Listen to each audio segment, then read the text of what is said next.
Hi, I'm Robbie Lawler. What's up, Fight Family? This is your favorite MMA coach, Thiago Alves, the Pitbull. Hey, what's up, guys? I'm Pedro Munoz. Mike Brown. Guys, I am Alexei Olenik. And welcome. And welcome. And welcome. And welcome. And this is We Want One Picks. And you're watching We Want Picks. To We Want Picks. We Want Picks. To We Want Picks. To We Want Picks. Hi, everybody from American Top Picks.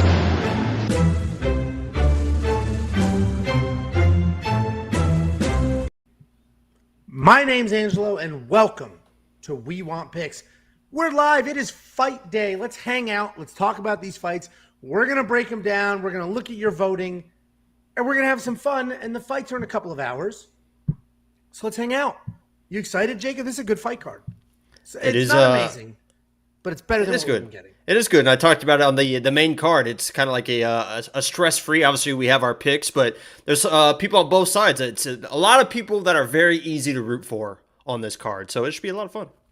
Yeah, even if there's definitely a couple fights, and we'll talk about them in a minute, where I am perfectly fine having an incorrect pick because I would be perfectly fine with the other side of that fight happening. But before we jump in, guys, go to wewantpicks.com/bets.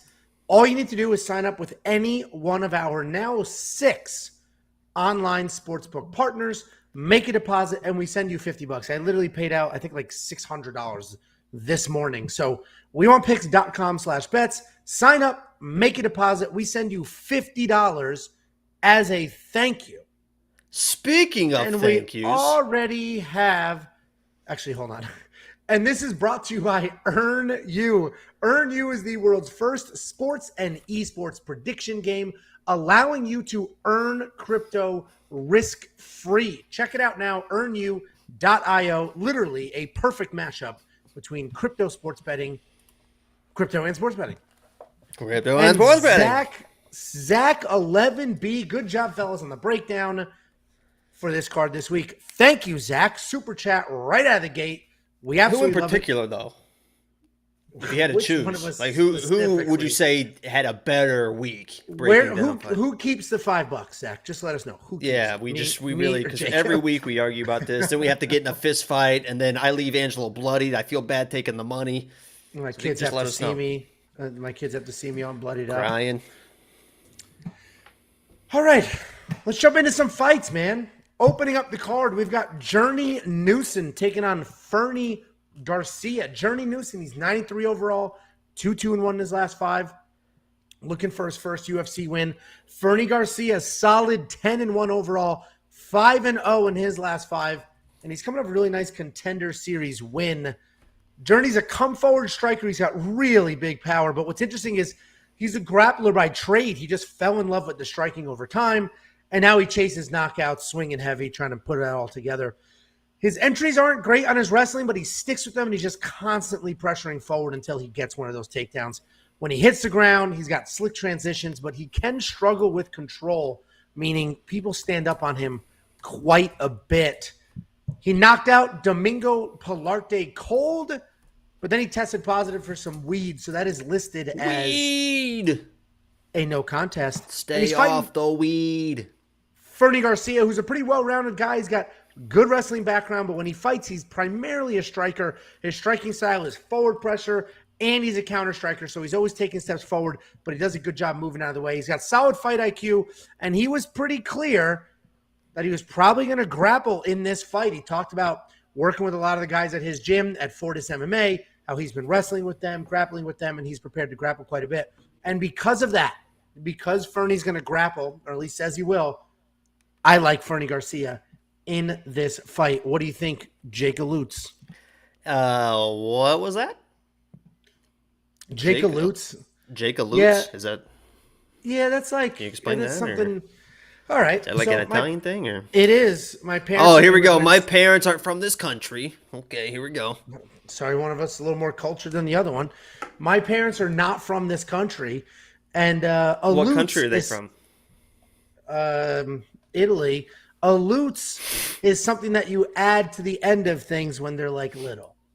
Like Jacob Lutz, little cute Jacob. Hey, well, I gotta go. Yeah. So Yeah, exactly. So what's the pick?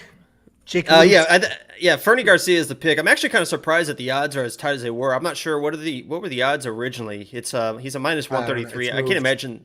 Yeah, I can't imagine they moved like too much, but I would put Fernie at maybe like a 2-1 favorite because of the wrestling, as you mentioned, and especially if he's going to rely on the wrestling. That's a great thing to hear. If you're a Fernie guy and you want to put him in parlays or this and that, you want to pick Fernie, to hear that he is going to use the wrestling is the best thing you could hear, because Journey Newson is a guy that just wants to brawl, man. He's one of those old school brawlers. He is a black belt in jiu-jitsu.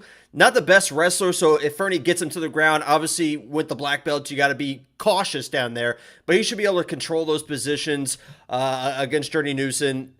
If this turns into a brawl, if this turns into a real-life, old-school fist fight, that's where Journey is going to shine in this matchup. So I think that Fernie is head and shoulders above Newson in the technical striking, in the wrestling, kind of like me versus you. So I'm going Fernie Garcia with the dub.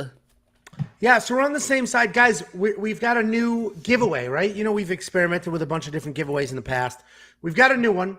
If you go to wewantpicks.com/vote, you just click through. You vote for who you think wins the fights. And if you get them all right, we send you $100. No obligation. You don't need to be a member. Literally nothing. Just you pick all 15 fights correct, we send you $100 as a congratulations. There are literally zero strings. So check that out. Make your votes. We'll pull up the voting as we go along. And let's catch up on some live chat. First, we had Plague Runner. Who wants to touch on the Monkey Knife Fight lines? That's hard. Well, I was just talking about he resubscribed as a member. Can't wait for Dumont cake in the Venom kit. I don't even see that. Well, thanks for sticking around then. And then Joey T as well. He's a member for 13 months. What's up, everyone who's ready for some good fights? If you haven't joined the family, and everyone of this Discord ownership will drop soon. If you haven't, there should be a comma there, Joe. You messed me up with the cadence of the sentence. If you haven't, comma, join the family, and everyone in Discord, comma, ownership will drop soon. There we go. That's a run-on sentence, Joe. You got to tighten that up. I don't even see these comments in here. Maybe I'm a little far behind. Filthy Casual, for the lock, they do not have to dominate. It's just a straight-up win. However you can get it. But they will dominate. They always do dominate. When they win, they always do dominate. So I like, honestly, I'm not going to spoil it. We'll get there. I agree. Hit the like button. We're just catching up on some live chat. Guys, this is a much more interactive show than our Tuesday night live stream. So let's catch up on some live chat. Jello. I like how I called you Jello. Do you like that? If you're calling me Lutz or whatever you say. Jacob Loops. No, nobody calls me Jello, and I've literally in my entire life nobody's ever called me Jello. I get Ange, but only by close friends and family. Big Ange. Let's see what we got. There's the Joe comment. Now I see it. Post what line, Plague? I can't go through and show all the Monkey Knife Fight lines. There's just literally too much to cover to do that. Is that what you're talking about? If you just go to the website. Oh, link. Yeah, the chat bot's going to start posting the link for the voting. So you can click it from there. It's just wewantpicks.com/vote. All right. Let's go. Good vibes. I had no idea they wanted a cake like that. Yeah, she's not ugly. Okay, let's move on. We both agree. She's got that extra. She's got the extra weight for the cake too. With that weight. Let's pull up this very first fight. Let's see how you guys voted. So, voting wise, you guys are pretty split. We got 63 votes, which is very solid numbers. 63 votes. 39 of you have Fernie Garcia winning. 24 of you have Journey Newson. So 61% to 38%. That's probably pretty fair. I think it should be a little more for Fernie, but that's probably pretty fair. So solid breakdown of the voting there. 100% agree. 100% agree. Oh, see? Bag Rose. Let me just turn on widgets. There's the alert box. Now we'll see when you guys do things. Okay. Moving along.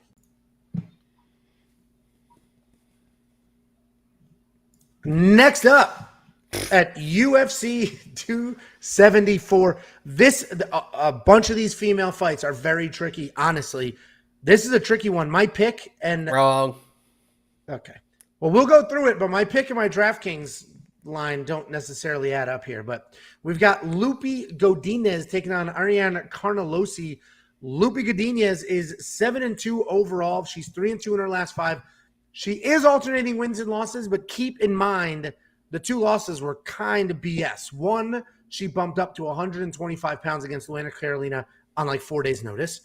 And the other loss was literally just a very bad decision. She beat Jessica Panay. It was very clear she beat Jessica Panay, but the judges didn't score it that way. And she's taking on Ariane Carnelossi, 14-2. 4-1 in her last 5. She's coming off a submission win over Estela Nunes, that little Muay Thai machine. Lupi Godinez is big and strong for the weight class. She's solid striking, but realistically, she's a bully. She likes to push forward, drag you to the ground. She does have some clean boxing when she's standing up. She's got great setups to both her wrestling and her striking. And she's big for the weight class, and she uses that size, uses that strength to push forward, drag you to the ground, and bully you from there. But, I mean, look at the traps and the arms on Carnelossi, and I do think that's going to give Lupita Godinez a little bit of trouble. So Carnelossi is very aggressive, very strong. She's willing to be in a firefight. Good takedown defense, very nice ground and pound if it ends up on top. But she's not really a wrestler, so it's not a guarantee she'll end up on top. She usually gets there with some scrambles and some weird positioning. Although she did take down Estela Nunes 5 times in that fight. Listen, the pick is Lupita Godinez, but I've gone back and forth on that a lot because, frankly, it's very similar to Jessica Andrade. She needs to be the bully to win these fights. And Ariane Carnelossi is jacked. She is hard to bully, hard to push around. She literally has twice as many wins as Lupita Godinez. She's fought the better fighters, beaten the better fighters, and I honestly might go with the other side here. I have Carnelossi in my DraftKings lineup because Lupita Godinez is not worth $9,000. I just don't see you're like making these faces like she didn't. If she was so dominant, why didn't she just smoke Jessica Panay? Why didn't she smoke a Jessica Panay coming back after like a 2-year layoff, Jacob? She did. Let's hear how. She smoked her.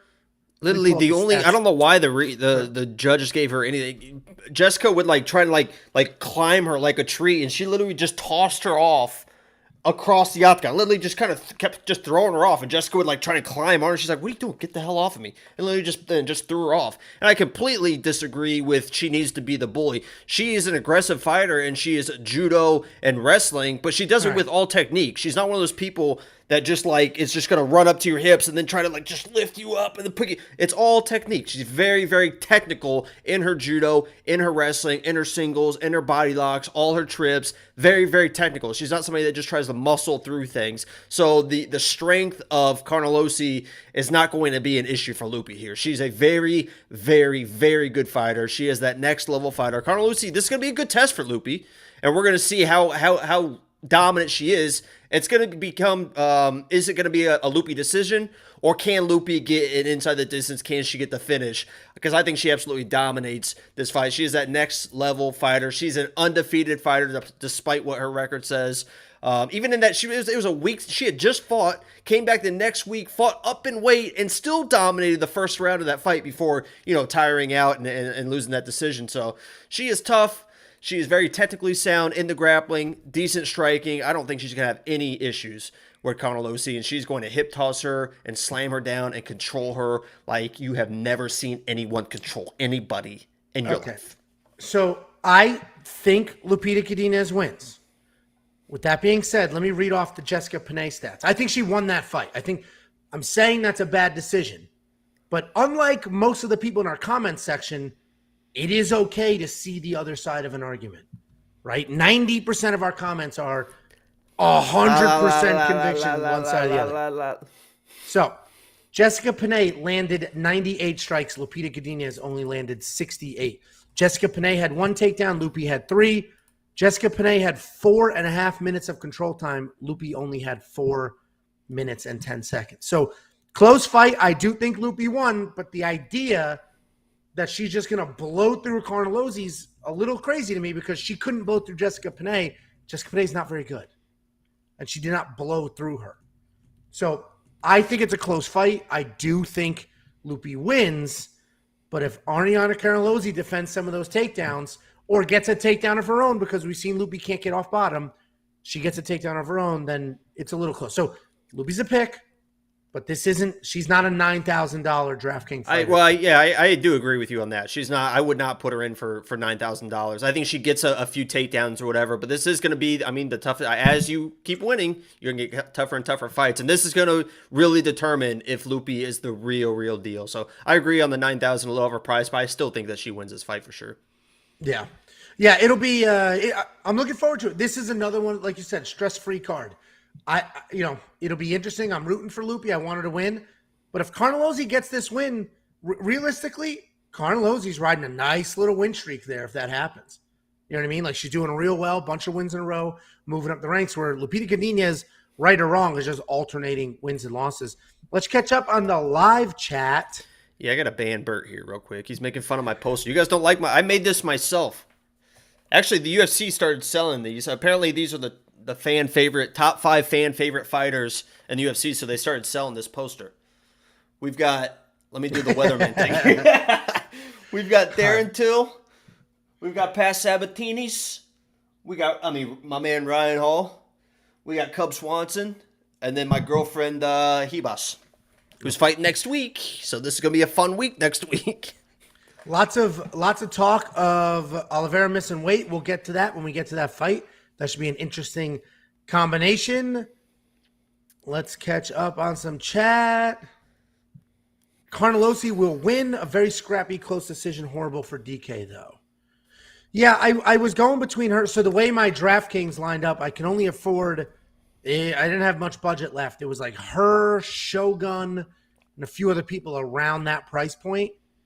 I think I landed on Shogun. I'll have to double check. I guess we'll find out, Bert. I guess we'll find out. Whoa, don't float. Whoa, I didn't see that. Flash that, put that back on the screen again. Let me see that again. For once, I think Jacob has better calls this week than it. For once? That's the most disrespectful shit I've ever. It's every single week. Are you kidding me? Every single week. Let me pull up our overall pick record, which I keep. I don't publicize because, frankly. Let's go to the next fight. Yours are not. Listen, yours are still better than half the people out there. I don't publicize our pick record because nothing annoys me more than people who come here, absorb the free content, and like, what are the picks? Or I'm leaving. Fuck off then. I don't need you. I have 100.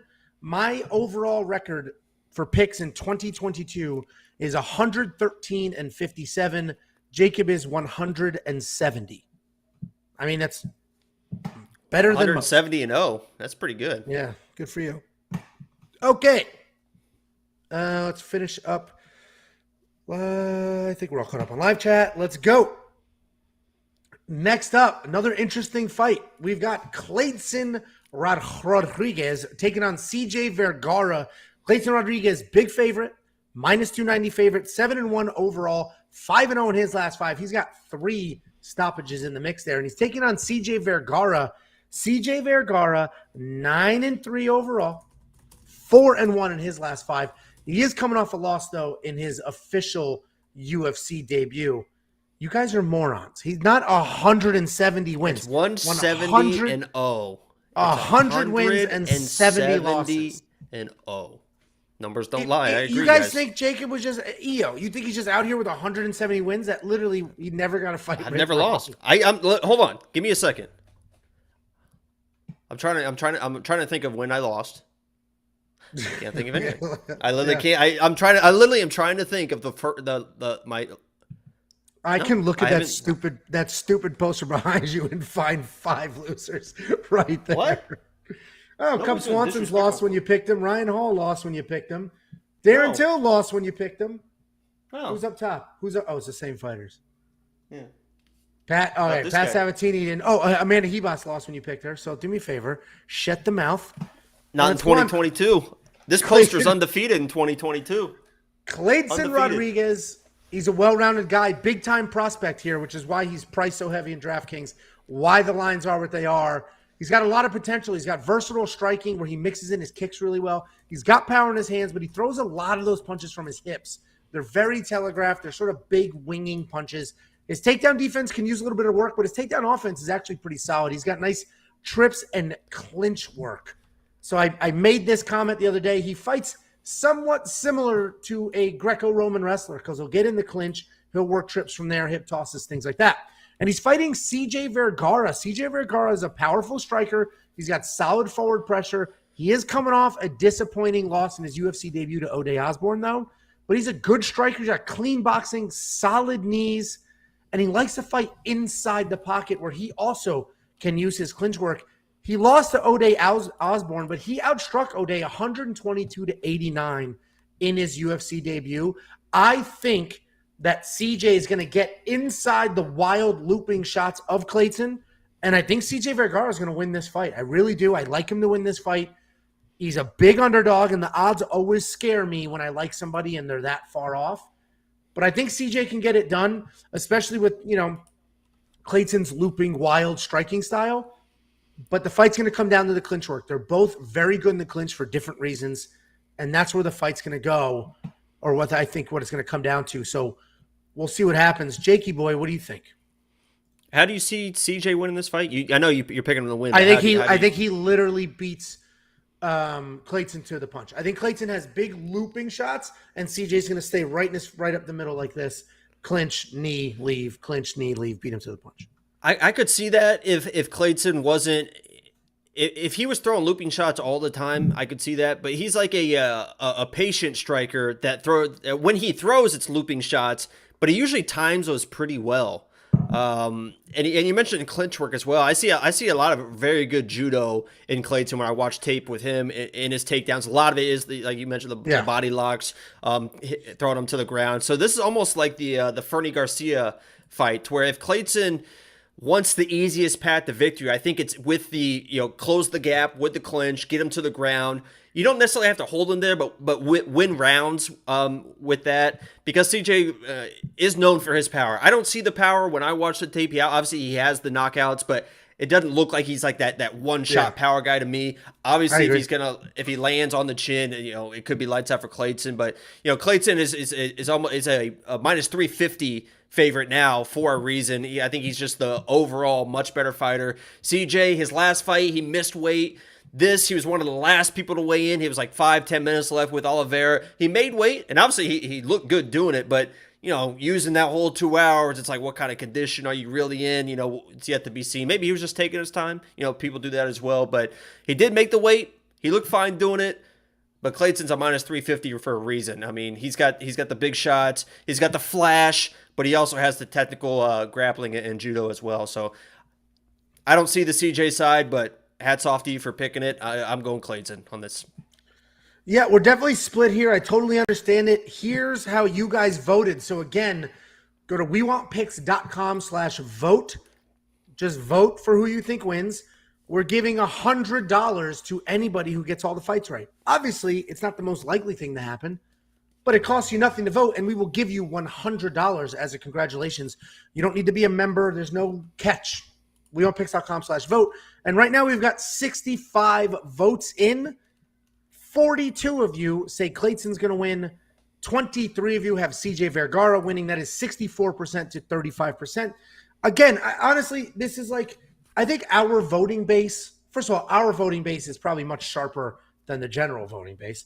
But it ends up correct, meaning I agree with it. It's like when you look at movie reviews and then you have the critics' votes and they're just fucking awful. And then you have the general public voting.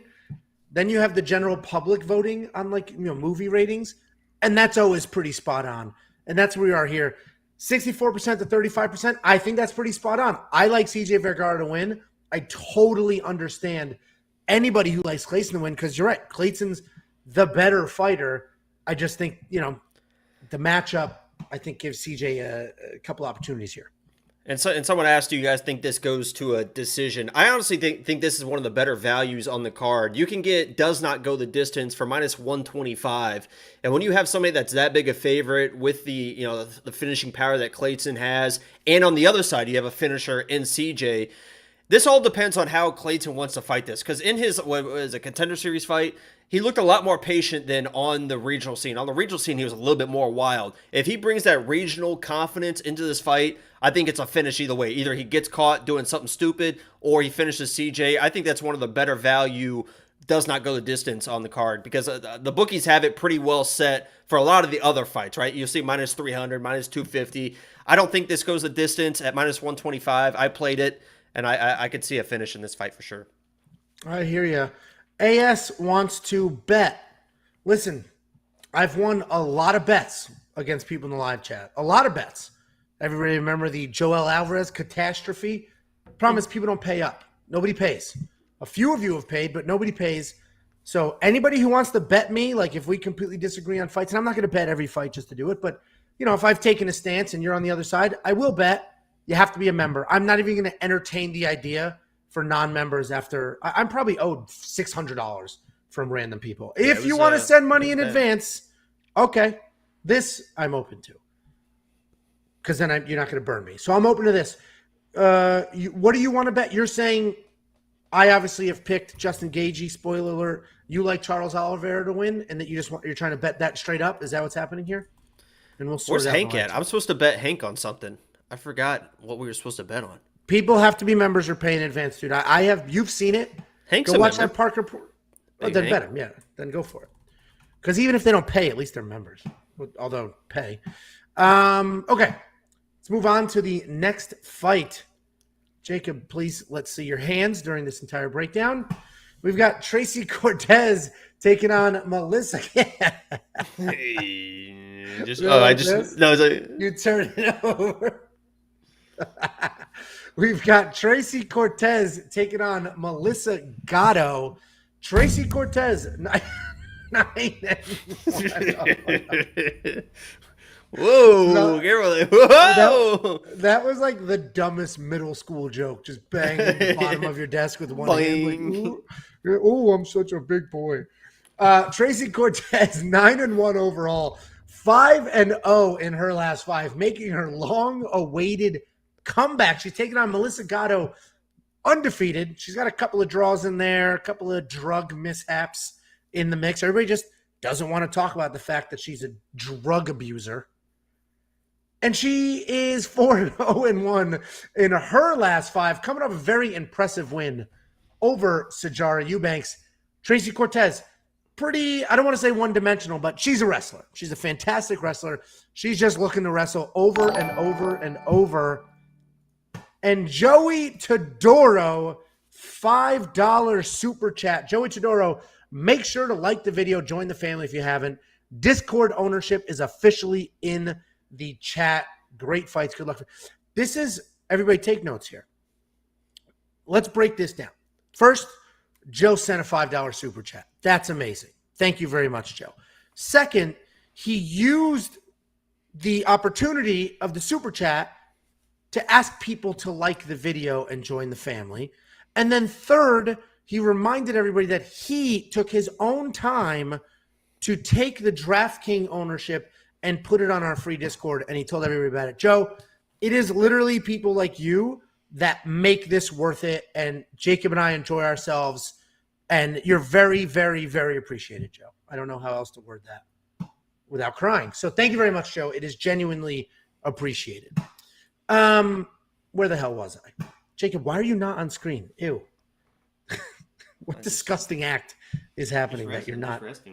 Okay, please center up. Straight up wrestler, Tracy Cortez, come forward wrestler, and she's looking to get those takedowns. She hasn't fought in about a year. She does have a positive striking differential, but keep in mind she gets 3 takedowns per fight and spends the majority of time on top. So the fact that she has a positive striking differential means that when she's in just regular striking exchanges, she's not doing that well. She's losing those exchanges, making up for it when she ends up on top. But she is a good wrestler. She is a decision machine. She's not really TKOing. She's not submitting anybody. Straight up decision machine. Melissa Gatto is the opposite of a decision machine. She's coming off that dominant win over Sijara Eubanks. She stopped her with some kicks to the body. She showcased her hands. She was taken down, but she had some solid sweeps. She's got very good jiu-jitsu off of her back, which is surprising. And this is a really tough matchup. I do think Tracy Cortez can get the takedowns, hang out on top, do nothing with it, and win a decision. With that being said, Melissa Gatto is definitely live, and this will be the biggest test, that she's had so far. Not that Tracy Cortez has world of experience, but she's been in the UFC for a little bit. I am going to favor Tracy Cortez here. I know the line is heavy shifting, and if Melissa Gatto stops Tracy Cortez, I'm good with it. Oops. Jakey boy, why don't you do your breakdown? Yeah, I just want to quickly apologize to Tracy Cortez for the things I've said this week. I want to apologize to Brian Ortega for what Melissa Gatto is about to do to Tracy Cortez. It's going to be a broken leg. It's going to be a broken arm. It might be split wide open with elbows from the top position. The thing that worries me in this fight, obviously Melissa Gatto is my lock of the week. I mean, she's going to win this fight. The thing that does worry me a little bit is Tracy is going to get a takedown or two, especially early. I think she's going to get an early takedown. If she's able to get a takedown in each round, Melissa Gatto is so good off her back and so good with sweeps that she's going to be a threat off her back at all times in this fight. But judges sometimes don't care if you're threatening submissions off your back. They care that Tracy Cortez is going to be on top. So although Tracy Cortez will be on top, and Melissa Gatto is throwing up triangles, trying to get arm bars, is doing stuff from the bottom, and Tracy's only kind of defending on top, there might be two judges that see this for Tracy Cortez, that see her on top and don't understand that she is the one in danger, even though she has that top position. So I love Melissa Gatto. She is my lock of the week. I think that Tracy Cortez is going to get some takedowns, but Melissa Gatto is so good with her jiu-jitsu sweeps that she's going to be able to reverse positions, end up on top, threatened on top with elbows, with her own submission threats on top. But you guys need to be careful. I know that a lot of people are on Melissa Gatto. She is my lock of the week, but this is a very dangerous lock of the week because of Tracy Cortez wrestling and control abilities and the fact that if this goes to a judge's decision, who the fuck knows what the judges are going to see in this fight with somebody that's on their back probably the majority of the fight, but is doing better off their back, if that makes any sense at all. So Melissa Gatto is my lock of the week. I think that she's able to reverse a position and get an early finish on Tracy Cortez. I picked her as a lock because Tracy Cortez is not a finisher. She is just a hold you down. And honestly, to me, Tracy Cortez, she was a 135 or this a 125 fight. She looks fantastic, but she looks a lot smaller than she did at 120 or at 135. And the last time she tried to fight here, she missed weight. She looked like she's cleaned that up. She's a completely transformed new person, looks leaner, looks more fit. But when you kind of lean down, sometimes you lose that strength that you think that you used to have with those takedowns, with those positions. I think she loses a few positions on the ground. Melissa Gatto is able to end up on top and do what she does and dominate and be nastier in this fight. So that's why Melissa Gatto is my lock of the week. I think she gets it inside the distance as well. But if this goes to a decision, this could get very, very interesting with these wild judges. Especially, we've already seen the commission with the scale doing some wild stuff. Who knows who they're going to have as judges? Yeah, it'll be a fun fight. But real quick, D. Spearman, welcome to membership. You're very appreciated. You now get a fancy little crown in the comments. You can use all the emotes. I'm going to do a post about emotes soon. We have a ton of members now. Not a ton, but we've got a good amount of members now. So we've opened the ability to have even more emotes, or emojis, whatever you want to call them. So let us know what you guys want, and we'll get some more made up. This is one of those fights. I was going to say, D, speaking of D, he said that this was the first time he was able to catch a live stream. So okay. Welcome. Yeah, welcome. Yeah, usually just tunes into the videos first live stream. So we appreciate it. Yeah. This is one of those fights, just like the Kona main event, where I'm perfectly fine with a wrong pick. Tracy Cortez is the pick. If Melissa Gatto stops her, I'll love it. I think it's going to be a first round sub. I think Tracy is going to come in over. She hasn't fought in a year. She wants to put on a show for the fans. It's her hometown. I think she comes in, gets a little too aggressive on the ground, and ends up in some big trouble early. So I think Melissa gets a first round sub. Yeah, there's a bunch of fights on this card where I'm enjoying the fights, and if my pick is wrong, which obviously we strive for correct picks. I rattled off my record before. I've got 115 or 17 correct picks on the year so far. And I'm 170-0. a giant number compared to everybody else that does this. I will be perfectly fine on this card if a couple of those are upside down, they go the other way. Tracy Cortez is the pick, but Melissa Gatto is far more exciting. I hope she's that dangerous, and I would love to see her do real things in the division. Let's see what you guys did with the voting. So just a reminder, go to wewantpicks.com/vote. Vote on the fights. It costs you nothing. You don't need to be a member. No requirements whatsoever. And if you happen to get a full fight card picked correctly, I send you $100 as a congratulations. No strings whatsoever. wewantpicks.com/vote.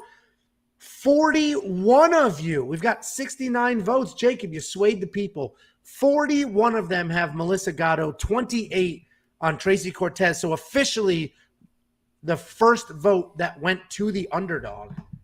And I'll tell you, these aren't the only other people I swayed. Melissa Gatto at one point was a plus 160. She's now a plus 118. And some books have her at minus 104, plus 115. So, I mean, she might end up the favorite by the time these fights start in a couple hours.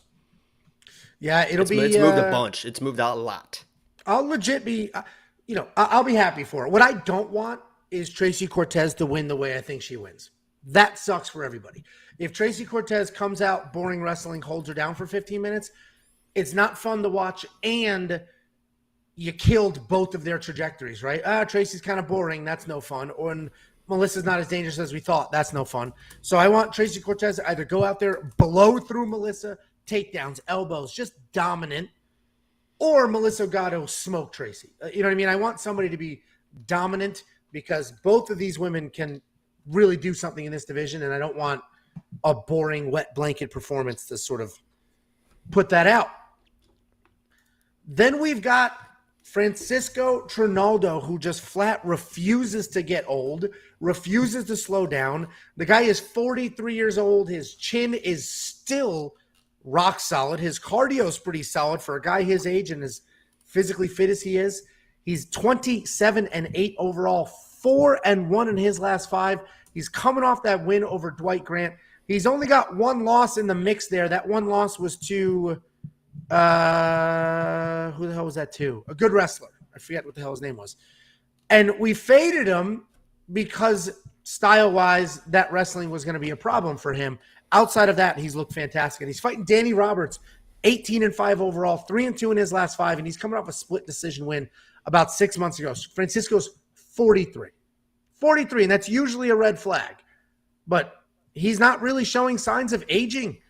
This is his third fight at welterweight, so I imagine not cutting down to lightweight is prolonging his career. He's got a solid chin. He's got solid wrestling. He's very strong. He's pretty good everywhere. His striking is not very technical, but he does have real power in there. He just knocked out Jai Herbert last year. Danny Roberts, he made a successful comeback against Ramazan Ameev. He didn't look great in that fight, but he did win that fight. But keep in mind, he was coming off a 2-year layoff leading up to that. Danny's got solid boxing, solid footwork. He throws everything very hard. He does have enough power to knock out most people. His takedown defense is not very good. His takedown offense is even worse at 11% accuracy. I think Francisco Trinaldo is going to look old soon. And this might be the fight. Roberts might knock him out cold, and then Francisco Trinaldo is finally going to look like his age. Or he just comes out, big heavy punches, wrestle, punch, wrestle, and gets it done. I like Francisco Trinaldo to win here. I think I have a money line bet on him as well, but that's mostly out of loyalty because he's won me so much money in the past as an underdog. What do you think, Jake Alutz? Yeah, don't say that again. I'm picking Danny Roberts, but it literally is just because it's Trinaldo just has to lose eventually. I think I keep picking against him, and I keep getting burned because of it. If he wants to win this fight, I think his path to victory is in the wrestling. He showed that wrestling off against Dwight Grant. He was able to take him down. I think one of the reasons why he went to the wrestling in that fight was because Dwight kind of buzzed him. I think it was in the first or the second round. It wasn't a bad knockdown or anything, but you could tell he clipped him a little bit, and eventually it just feels like he's just going to get knocked out of it. He's never been knocked out before. so many fights. He's 43 years old, and it feels like if anyone is going to knock out Trinaldo, it's going to be Danny Roberts with that left hand that he just has cocked and loaded at all times, man. He has that thing ready, and if he hits Trinaldo in the right spot, this could be the first time that Trinaldo's finished.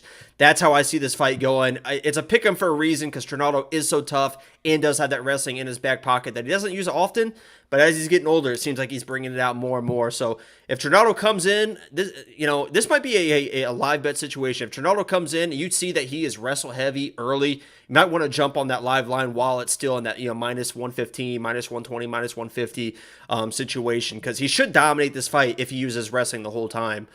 If he comes in and starts throwing, you might want to throw some money on Danny. So it's a pick 'em fight for a reason. I'm going to play the opposite side for this, Danny Roberts, just because Trinaldo, with his age, he kind of got buzzed a little bit in his last fight. I think this is the first time we see him with chin issues. So Danny Roberts, but if Trinaldo wins, that's another one of those fights where I don't my pick is Danny, but good for Trinaldo if he wins, and it'll be an awesome thing to see. Yeah, not the most, it probably sucks to hear us be like reasonable. Right? You want somebody that's 100% conviction, but the reality is the line's minus 110 on both sides, But I am on the Trinaldo side. I'm fairly confident. If I was setting these lines, I would do Francisco Trinaldo at like minus 130. I would have him as an actual favorite, but I think he's minus one. I just looked at it. Hold on. I think he's minus 115 now, so it's moved a little. Yeah, he's minus 115, so he's the favorite now, but yeah. Fair enough. Guys, don't forget $50. $50. Just go to wewantpicks.com/bets. Sign up with any one of our betting partners. Make a deposit. We send you $50. We have a new partner, Match Bets. What makes Match Bets really interesting is you're not taking bets against the house. You're taking bets against other people. So what that means is in a fight like this where it's minus 110 on both sides, because the house needs to win money no matter what, it could literally be plus 100 on both sides or something like that because they just take a small percentage for the transaction. They're not the book. They're not exposed. A few weeks ago when Mike Jackson won, a lot of those books took absolute beatings. But not them because they just take a transaction. It's person versus person, peer-to-peer betting. Go through our website, click on the link, check it out, sign up. We send you $50. Let's check out the voting. We've got Let's go, Cerrone. 69 votes. 42 of you have Francisco Trinaldo, 27 Danny Roberts. So you guys like this more than the bookies. Far more than the bookies. 60%. Honestly, that probably makes sense. I mean, Trinaldo's proven enough to show that he can withstand whatever Danny Roberts is going to throw at him. So, I mean, that honestly is probably makes sense to me. Yeah. Yeah, I like I like it as well. I think it's pretty logical. Don't forget, guys, wewantpicks.com/vote. You pick a whole card correctly, we send you $100. No strings attached. You don't need to do shit. Just vote. You get them all right, $100. And then ultimate bragging rights. I'll dedicate a freaking video to you. That's 3 curse words. On Mother's Day Eve, no less. What if your mother was watching this? She doesn't even speak English. She doesn't know what the hell I'm saying. Next up. At UFC 274, it is fight day. We're breaking down these fights live. If you're checking it out now, make sure you like the stream. All right? Make sure you subscribe too. Jesus Christ. Just subscribe. It's so much fun. We have so much fun. Yeah, one of us is a little more fun than the other. We've got Blagoy Ivanov taking on Marcos Rogerio de Lima. Blagoy Ivanov, 18-4 overall. 2-3 in his last 5. He's riding a 2-fight skid. He's taking on Marcos Rogerio de Lima, 19-7 overall. 3-2 in his last 5. Coming off a great knockout over Ben Rothwell. And Blagoy Ivanov, he's a heavyweight striker. He has an iron chin. There are literally YouTube videos dedicated to his chin. Entire highlight reels just dedicated to him getting punched in the face and not caring. That's how solid his chin is. Because, and I'm putting that out there, and I'm like really emphasizing that point because a lot of you love Marcos de Lima because of what he did to Ben Rothwell. And he hits hard. He's a great striker. If history tells us anything, he's not, even if he wins this fight, he's not going to be able to knock out Ivanov. Derek Lewis couldn't do it. Augusto Sagai couldn't do it. Tai Tuivasa couldn't do it. Junior Dos Santos couldn't do it. And they've all hit him with their best shots. And he didn't win all of those fights, but he didn't go down and he didn't care that he was hit. He's a combat sambo guy, so he's got takedowns in the mix. He's got some throws in the mix. He's got pretty good hands. He beat Fedor Emelianenko in combat sambo. Any true OGs here will know that Fedor is an all-time GOAT in the heavyweight division, or, you can argue it. Fedor? I actually don't think he is. I don't think he's the greatest of all time. Why'd you say Fedor? Never heard anybody say Fedor. It's Fedor. It's Fedor. F-E-E-D-O-O-R. Fedor. Fedor. Okay. And Marcos Rogerio de Lima, powerful striker. He's got okay ground game, solid leg kicks for a heavyweight. He's got a ton of volume. He put up 166 strikes when he beat Morty Screen. And he's got decent wrestling offense at 66%. He does get about one takedown per fight. The problem is he doesn't have much to offer if he's on his back. So if he can get the takedown, he's on top, then he's good. Off his back, he does not have much to offer at all. I like Ivanov to win this fight. I think Ivanov can, obviously survive whatever comes his way striking-wise, land some of his own strikes, get some of his own takedowns, and De Lima does not have much to offer when he's on his back. So I'm an Ivanov fan here, and you see that scar on his chest? There's an entire, he fought in Bellator for a little bit. Bellator did a full video dedicated to that scar, where it came from, how it happened. Wild story. Check that out when you get a chance. Jakey boy. Another wild story that I didn't tell Tuesday because I didn't know we were allowed to use the F word, but now that's a free-for-all. Marcos Rogerio de Lima was actually in that fight versus, was it Maurice Green? When Maurice Green, I think, hit him after the bell, and that was the Herb Dean when he goes, "Hey, motherfucker!" Like, just very, very loud and stuff. It was a hilarious moment, but anyway, I didn't want to tell that Tuesday, but now we're dropping F-bombs, so that was Herb Dean, a funny moment. Yeah, I'm on the Ivanov side as well because he's never been knocked out and he's fought better competitions. Very simple as that. Robot in the chat was like, let's see if Francis can test his chin. Well, he used to train with Francis. He used to train at AKA with Daniel Cormier. You mentioned he beat Tai Tuivasa. He traded shots with Derek Lewis, and he has no issues doing that with anyone. And this is a guy that does not throw strikes until he's ready to throw strikes. And once he throws strikes, it is fast, and it is a combination. It is not a big overhand right, lunging. He is very tight with his guard, and that's why he doesn't get knocked out. He's very patient. He picks his moments, and once he goes, man, it is boom, boom, boom, and it is fast, and it is going to be issues with Marcos. And as you mentioned, if he is having issues with Marcos striking with his pressure, whatever, wrestling in his back pocket, he can get this fight to the ground, dominated there. So I think this is an Ivanov play 100% all the way. I don't see him losing this fight in a knockout. I don't see him losing on the ground. I'm playing Ivanov all the way. I hear you. Let's look at the voting. So again, just a quick reminder, we give you $100 for free, no strings attached. WeWantPicks.com/vote. If you pick a perfect card, we send you $100. That's simple. And you guys, we got 70 votes in, 50 say Ivanov, 20 have Rogerio de Lima. So 71%. How is it 70? Yeah, okay. 71% of you are saying Ivanov's going to win this fight. Smart people. I think it's a people. Little, we got the smartest people in here. I would say for the most part, a couple of buffoons hanging around, but I agree. Like Jester. Everyone is smart except for Jester. So we've got 50 to 20. I think it's actually a little closer to that, even though I'm on the Ivanov side, but we're all on the same side here, and let's keep this train absolutely rolling. We've got Brandon, very exciting to watch, Royval taking on Matt Schnell. Brandon Royval is one of the most exciting guys to watch in the UFC. He's always looking for a finish, but he has enough cardio to set a solid pace for 15 minutes. He's dangerous on his feet. He's got diverse striking, great speed. He's got solid grappling where he could just snatch things up in submissions, really good scrambling and working from there. He's got a willingness to chase submissions, though, so he can put himself in harm's way, lose out in a position because he's just chasing some wild stoppage. He's kill or be killed every single one of his UFC fights, except his last one ended by finish. And he's taking on Matt Schnell. Matt Schnell, solid counter striker, solid BJJ. I was picking him against Alex Perez in those fights, but those fights never really came to fruition. but he's a solid counter striker. Well, he'll come forward, throw some strikes, land a leg kick, and then as you come back to attack, he'll take a step back, dip, come forward, and work from there. So he's a solid counter striker, works it really well. He's got good leg kicks.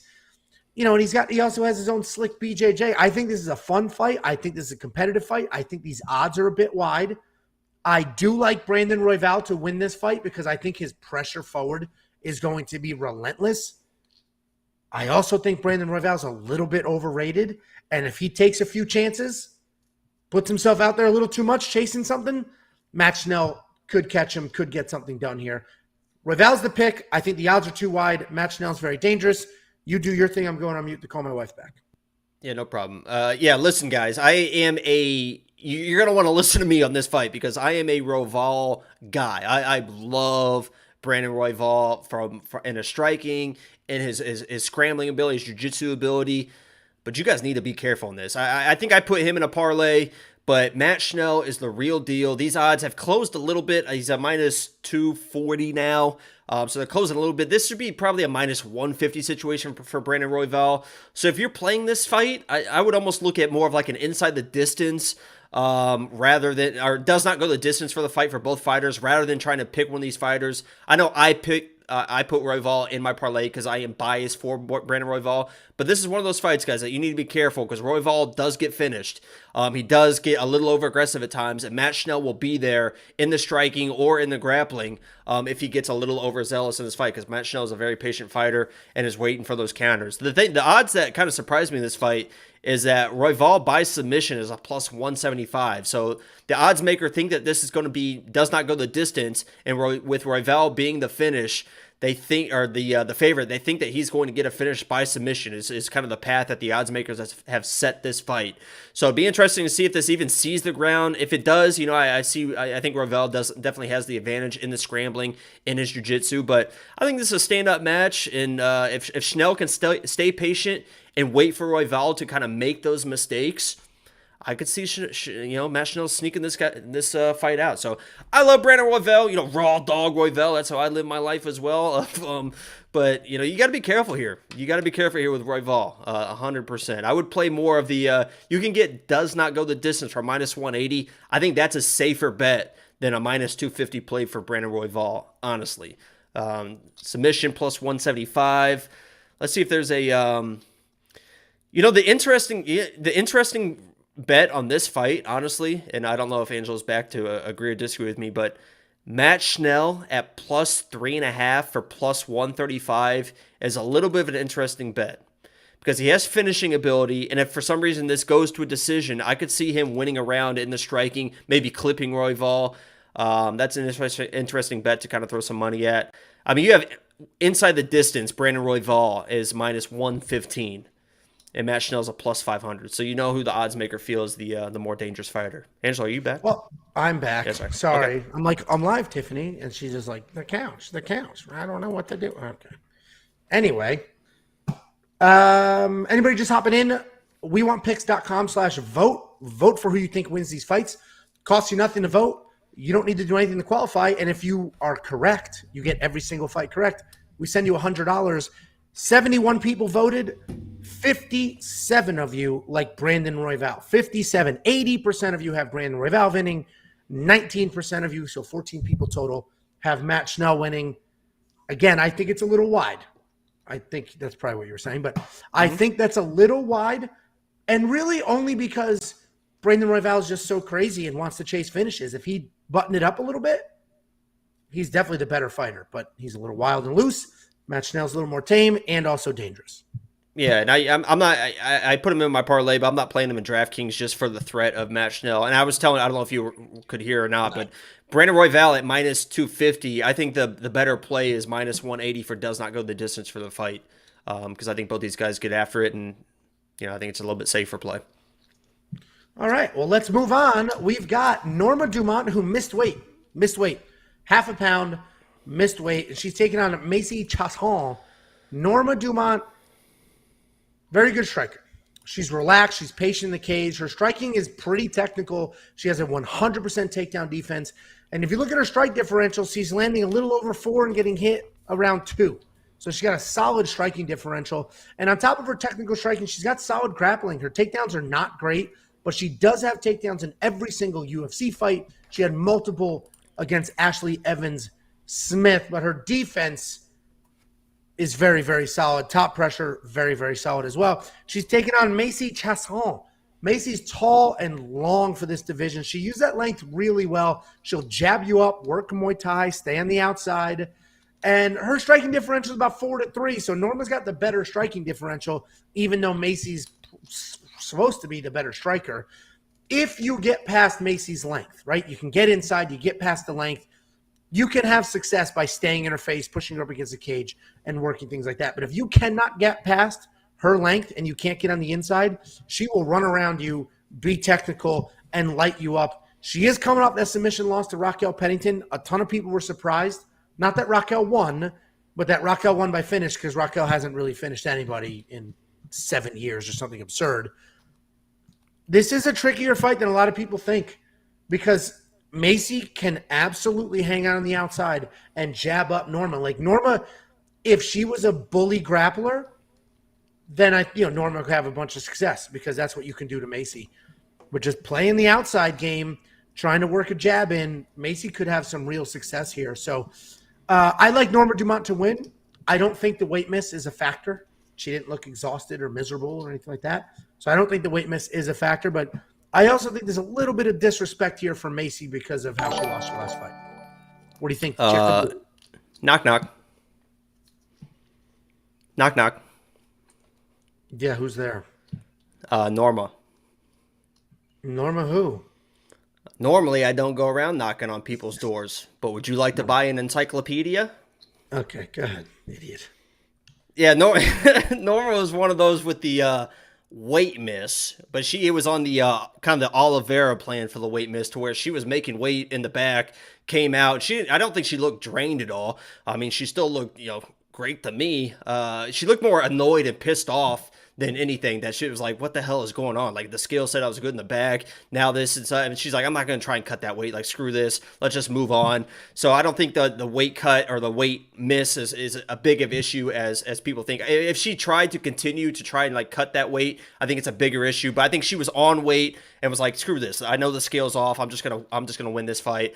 Macy Chasson, I don't think she has anything to offer for Norma Dumont in this fight. She's long, and Norma got knocked out by another tall, lengthy fighter and Megan Anderson. But Megan Anderson has some real power. Macy is very good everywhere, but doesn't have the power, isn't a jiu-jitsu threat, isn't really great in the grappling. So I think there's a reason why Norma is, as big a favorite as she is.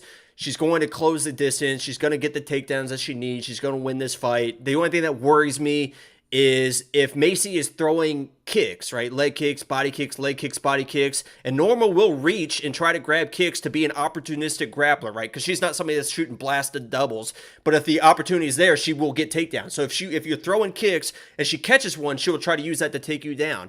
Well, Macy, with those long legs, if she's throwing kicks, leg kick, body kick, and Norma goes to grab one of those, and all of a sudden it's a head kick, now that's a big issue for Norma. So, I think that Norma, there's a reason why she's a big favorite. She should dominate this fight.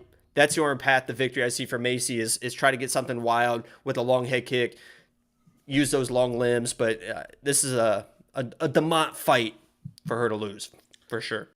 Well, and the people agree. So everybody that voted, 92% of you have Norma Dumont winning. 92% have Norma Dumont winning. Only 6 people picked Macy Chasson. So 69 votes for Norma Dumont. I agree. I just, and maybe maybe my issue is I'm not so like hard line. I can always see people's paths to victory here. And I think Macy absolutely has a path to victory, but Norma Dumont, the clear favorite for all of you. And if one of you picks 15 fights correctly, we send you $100. So congratulations.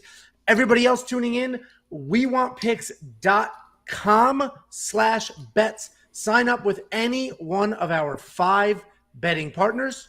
Make a deposit. Let us know, and we send you $50 as a thank you. And actually, I'm wrong. We have 6 betting partners. We just did a deal with Match Bets that I'll talk about. We can do that later, but Match Bets is peer-to-peer betting, so you're not betting a book. you're betting another human being, which means you get better odds because they don't have to worry about covering themselves. They just take a small percentage off the top.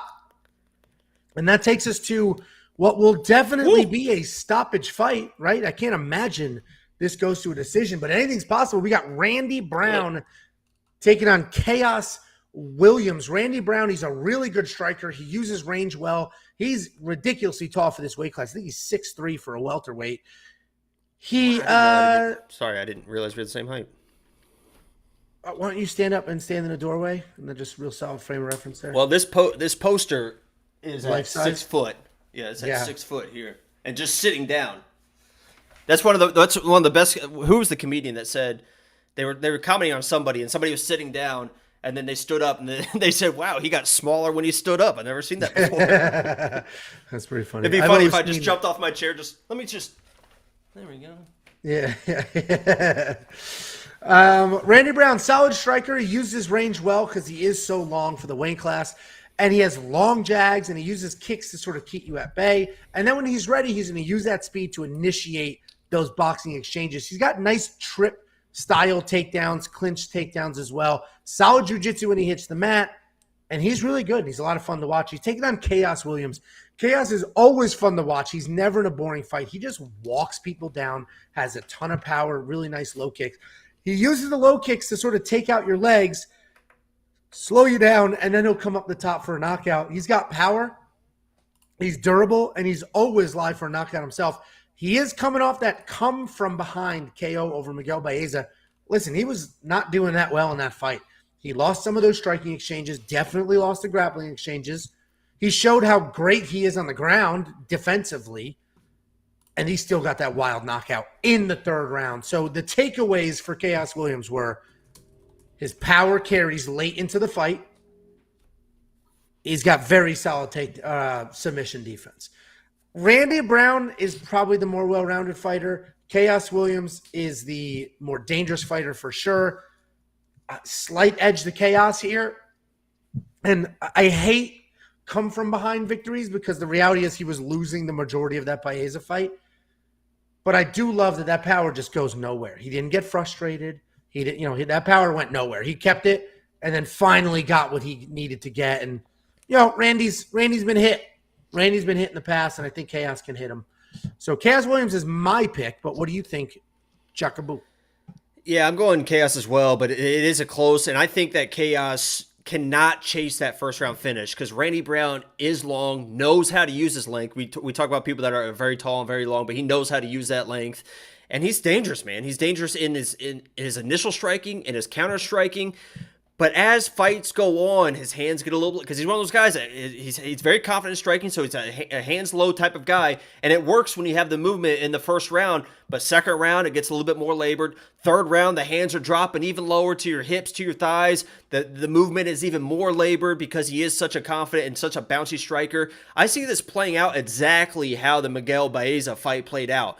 Chaos just stays in the pocket, patient.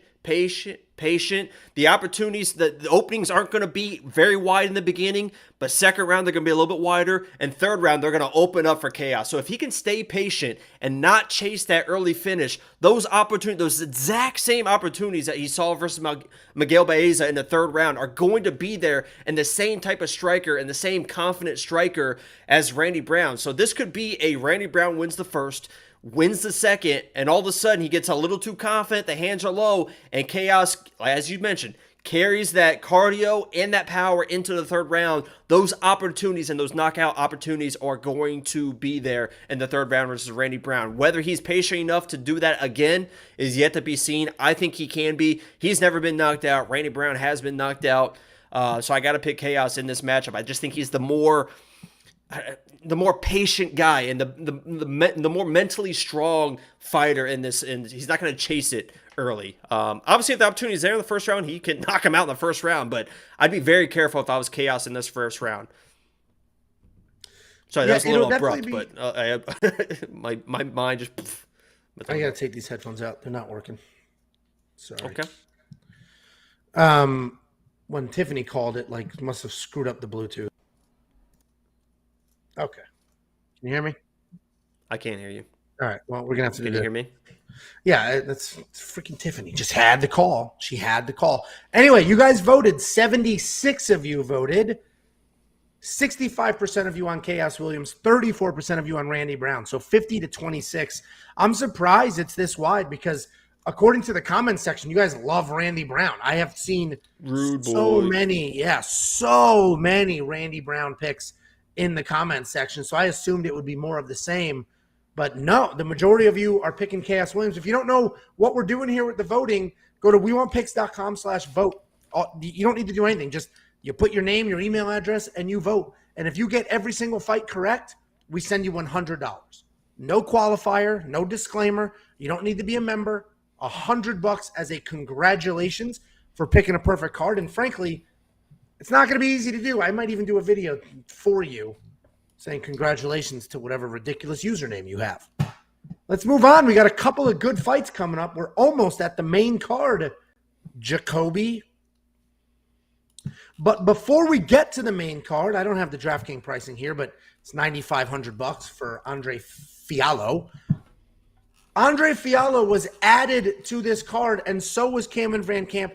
I said this a few times. I actually don't know why.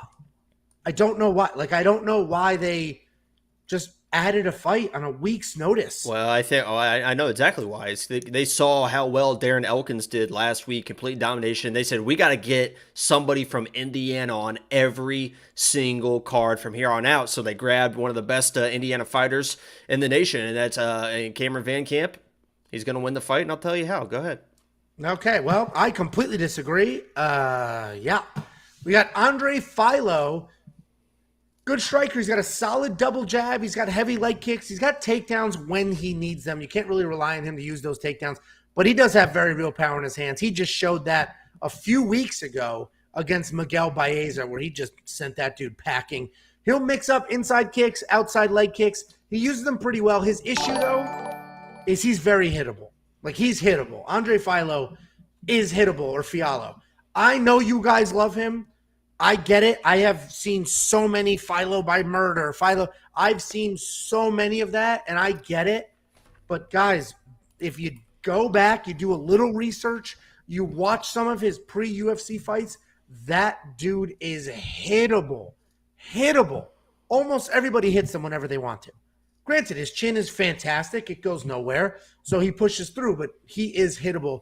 And he's fighting Cameron Van Camp. Cameron Van Camp, striking-wise, bit of a brawler, bit of a wild brawler. He has proven to be a capable grappler, though. He's a lightweight. This fight's at welterweight. Cameron bounces back and forth, but he is a lightweight. That's where he should be. He should not be up here at welterweight, even though he occasionally makes his way there. He's going to be undersized. He's definitely a finisher, though. He's got 10 wins by submission, 4 by KO, TKO. He was supposed to make his UFC debut on short notice against Nicholas Mata back in September, but that fight was canceled. I don't want to say it's grappler versus striker, but Cameron Van Camp's only real path to victory here is the grappling. Fiallo's path is, just using those hands and doing what he does. But I like Fiallo to get this win. I like him to get it done. I am not as high on him as a lot of other people are, right? A lot of people think he's the next Khamzat Chimaev. I don't see it that way. But he is good. He's got good hands. Cameron Van Camp is not a bum, but he's a little small for this weight class, and I think he's fighting above his head. I was waiting for you to say something about Jakey Boy, Jakey whatever, Lutz, or whatever you were saying. Yeah, I am biased in this pick, but I also think that Cameron Van Camp can win this fight. Let me preface this by saying Fiallo is a 4-1 favorite. He has knockout power. So if Fiallo knocks him out, that's literally what is supposed to happen. So everyone that's like, oh, Fiallo by KO, that's what's supposed to happen. You're not going out on a ledge by saying you're not the smartest guy in the room. That's exactly what's supposed to happen. Cameron Van Camp from Indiana. I know people that have trained with him, and they told me that this dude is absolutely no joke. The level of and I'll admit, the level of competition he's faced is not very good. And that's why he has so many submission wins, because these people aren't very good in the jiu-jitsu. So opportunities arise in the fights, and he capitalized on those opportunities, because how can you not, you're not going to just not choke somebody out if you can choke somebody out. And a lot of these fights are situations where he hurts somebody with the hands, they do something stupid on the ground, and all of a sudden a neck's there. So yeah, let me grab your neck and just finish the fight. But if you watch these face-offs, and my friend told me that my friend trains with this dude, is in the same gym as this dude, said he's no joke, loves to fight, loves to brawl. And I was like a little bit put off by that, because you don't want to brawl with Fiallo because he has that knockout power. But if you watch this guy at face-offs, you mentioned he's undersized. He is twice the size of Fiallo in this fight, was staring him down. And the only face-off that got a little bit tense and a little bit chippy was this face-off. Cameron Van Camp is confident, is ready for this debut. I've never seen somebody step up. And again, I'm a little bit biased, but usually people that are making their debut, when they're acting like that, it's like a nervous energy. And you could tell it's kind of like they're trying to psych themselves up. That dude stood over Fiallo, looked down at him in Fiallo's eyes, and stepped to him like, I'm about to fuck you up. And I believe it. I mean, again, I'm biased, but Cameron Van Camp is going to have success in this fight. Fiallo does get hit, and obviously Fiallo can come with that counter and put his lights out.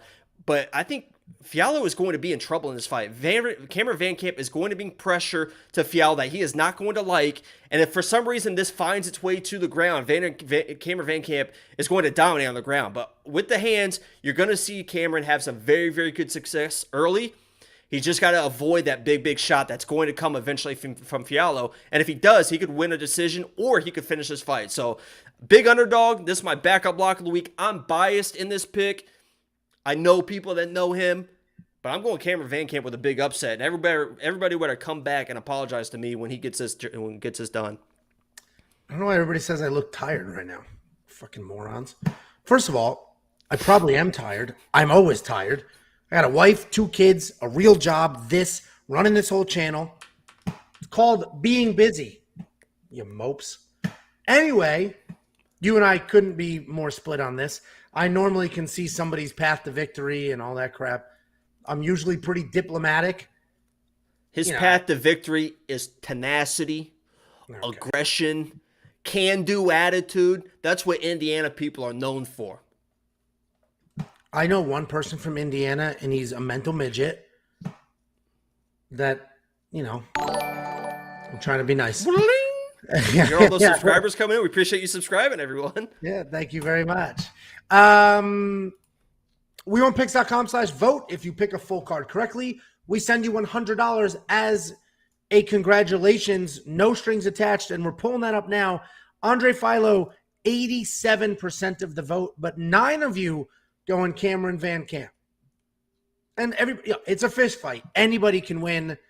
I do think the odds are a bit wide, but I don't think Cameron's going to get it done. I just don't see it happening, but see, Lionel Turner gets it. Every time Jacob says everyone better apologize, he always gets success. Seen it all year. I think the last time I told everyone they better apologize was Aljo. I told everyone, and I said, you better come back with an apology, because he dominated that fight. That was a 50-42 win by Aljo. 42. All right. Let's move on to the main card. And opening up the main card, we have the Bellator main event of Donald Cerrone taking on Joe Lauzon. And I say that jokingly, but this is a weird fight. Everybody here loves, I can't imagine there's a single person watching right now that doesn't like Donald Cerrone. How could you not like Donald Cerrone? And those of you who know who Joe Lauzon is, because I imagine a bunch of you don't know who Joe Lauzon is. Those of you who know who Joe Lauzon is, there's no way you don't like him either, right? So both of these guys are very well liked, but this is kind of this is like a fight night prelim headliner fight, right? Or like a fight night main card opener, not a pay-per-view main card opener. Donald Cerrone is on a 5-fight losing streak. Joe Lauzon hasn't fought in 2.5 years. Neither one of these guys really, have been doing a lot lately. This doesn't matter for the division in any way whatsoever. But with that being said, this should be a really fun fight. And before I jump in, AS said, how do I become a member? Do I choose buy the guys a beer link? Donald all day. you become a member. There's a join button under the video on YouTube. Literally a button that says join. Click that. That's how you become a member. Buying us a beer, that's just like sending a tip. And then we use it to buy alcohol because that's how I get through these long days. But thank you, I guess. Donald Cerrone. Listen, the reality is Indie Animal. he's the far better fighter. Donald Cerrone is a much better fighter than Joe Lauzon. Much better fighter. He's got solid kickboxing. He's been a slow starter in the past, but he's been vocal that he won't be in this fight. He's got very solid kickboxing, sneaky power. He doesn't really have great wrestling, but once he hits the ground, he's dangerous off his back. We've seen him throw up arm bars, triangles, and he makes things happen. And as long as his chin will hold up, he's a tough guy. Like, he's not going to quit. There's no quitting him. Joe Lauzon is a grappler with incredible fight IQ. He does not have very good hands. He has never had very good hands. He's been fighting since 2006 in the UFC. Not just fighting. He's been in the UFC since 2006. He was on The Ultimate Fighter Season 5, so he has been around for an incredibly long time. He's smart. He's technical, and he uses his brains. He uses his technical abilities, and he's got some decent wins under his belt. He's got some solid fights. He's also ridiculously tough, but he's just him and Donald Cerrone, I don't even think are anywhere near each other as far as skill and talent is concerned. Once you factor in age and damage, now the fight ends up a little closer, but let me just rattle off a few Donald Cerrone facts, and then I'll hand it to you. Donald Cerrone has 47 fights in the UFC, 47 fights in the UFC, and that includes the WEC. He has wins over the current champion, Charles Oliveira. Everybody's favorite coach that you all want to obsess over and argue, James Krause. Edson Barboza. Former champion Eddie Alvarez. Former champion Benson Henderson. And a ton more guys. Joe Lauzon has no wins against competition at that level. None. Donald Cerrone's got to be the pick here. You have to go with the better fighter. I understand he's on this miserable losing streak. I understand he's taking some damage. The Alex Morono loss, it's hard to defend that one, right? You can defend some of the others. That's a hard one to defend, but he took a year off. He let his chin heal up. Seems to be doing the right thing. Seems to be taking it seriously. Jacob, you watched all the press conference stuff, and Donald Cerrone seems like reinvigorated.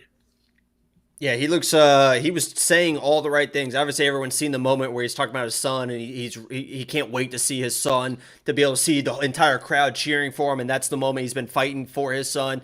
But the thing that interests me the most was he moved his camp. He said, I can't do it on my own at the ranch anymore. When I was at the ranch, I had other responsibilities. I had to feed the cows. I had to do the horses. I had to do it with the chickens. When I was training, if I was going to run for half an hour, I'd get 13 minutes in and be like, I think that's probably good enough. You can convince yourself when you're your own worst. You can be your own worst enemy in those moments. You can motivate yourself, but at the same time, you can quit early and be like, and that's what he was doing in his previous fights. He literally said, I was making fun and trashing these young guys because they would get to the UFC and they would stop working hard.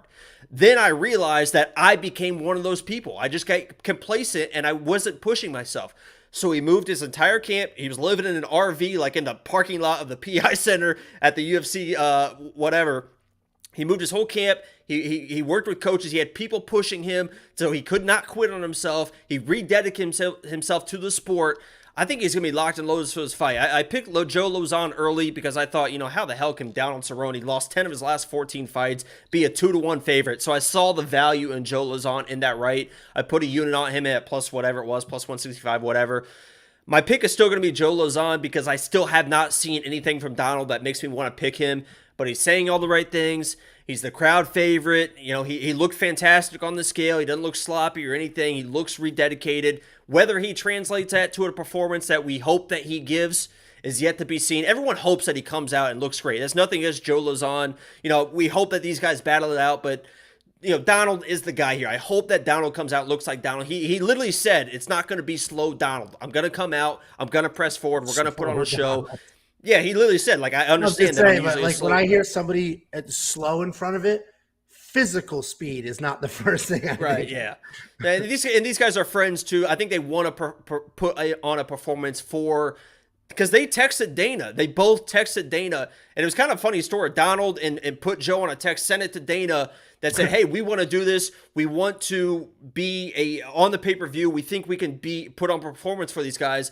And he said Dana didn't respond. And he was like texting an ex-girlfriend to where he sent the text and immediately was like, oh no, what did I do? Am I acting like an idiot here? And he said literally within an hour, Dana sent him and Joe new contracts as like, let's do this. So they signed the contracts. He convinced Dana for this fight. So I think they're going to put on performance that they're both proud of. I'm picking Joe, but if Donald comes out on top, that's fantastic as well. Yeah, I mean, I made fun of it calling a Bellator main event. The reality is it is, right? But entertainment value, it should still be a fun fight. Both of these guys are never in boring fights. A lot of you might not know who Joe Lauzon is, but he's not in a boring fight. The dude comes forward and he's willing to fight. And so is Donald, obviously. So it should be a fun fight. I'm definitely, I'll definitely enjoy it as much as you like to see 5 fights on a pay-per-view main card, every single one of them be a killer fight, or at least the fight night main event caliber. We've got two less than stellar fights and then 3 awesome ones on the main card. Let's see what you guys did voting-wise. So again, wewantpicks.com/vote. Vote for your winners. All you need is your name and your email address, nothing else. If you get all 15 of these fights correct, we send you $100 as a congratulations, because obviously that's not an easy thing to do. Donald Cerrone, 76% of you. We got 77 votes. 59 of you have Donald Cerrone winning this fight. 69? 59. Oh. 18 of you. There's probably a lot of people. Yeah, there's probably a lot of people voting with their hearts there, which I don't blame them. I still think the value is probably in Joe Lauzon, but yeah. I don't think people vote with their hearts. I think people see Tapology. They see Donald hasn't won in forever, and they're done. That's it. Oh, that's it. He's done. And maybe everyone picked Donald. What are you talking about? What did you say? No, but I'm saying the people who are voting for Joe Lauzon, because it's another vocal minority. If you go check the comment section of that video, it's a lot of Joe. This is the first time that the people have voted against me, so we'll see how this fight goes. Is it really? Yeah, all the picks have been on my side. Oh, so nobody's going 15-0. That sucks. Then we've got another weird Bellator level, and I don't know why I'm trashing Bellator. I did most of my management career inside of Bellator, and they've done nothing but treat me and all the fighters incredibly well. But oh my God, we got a new member. AS found the join button. Welcome to membership. Welcome to membership. That's Norma Dumont, right? Dancing? It says ass. Oh, it's AS. Everybody was super impressed with her butt at weigh-ins, huh? Well, okay, see those Venom kits are, because there was one of her previous fights. Not to get too far into it, there was hands. She was out there. Hands out there in view at all times when we're talking about the lady fights. We've got Shogun Rua taking on Ovens St. Pruex. And Ovens St. Pruex, and obviously I'm messing around. You guys love when I screw up names. Ovens St. Pru, he's been bouncing between heavyweight and light heavyweight, and he had some issues at weigh-ins. He made weight, did not look good, and he was one of the last people to show up. And I guess that's what happens when you're cruising at heavyweight for the last few years. So he struggled a little bit to make the weight. It tells me two things, something's in my eye. It could tell me two things. One, he might not be taking this fight seriously. This is a rematch. He already beat Shogun Rua in 2014, so he might just not care, right? He might legit just be like, easy fight, easy win, I'm good. And he was at heavyweight. So I don't know what the weighing in last and looking at, not actually last, but I don't know what that actually means, but there is something to be taken away from that. St. Pru, he's a little bit gun shy, but he's a very talented guy. He can't really hang with the big boys, so it's nice that he's at light heavyweight. He's a good striker who hits hard, but he's hot and cold, and he doesn't turn it on when he needs to. He can be gun shy and frustrating. If you watch that Ben Rothwell fight, if he just took a few more steps forward, was a little bit busier, he could have won that decision, but he was just perfectly fine being tentative. But he's got takedowns when he needs them. He's got submissions to make him dangerous on top, and he has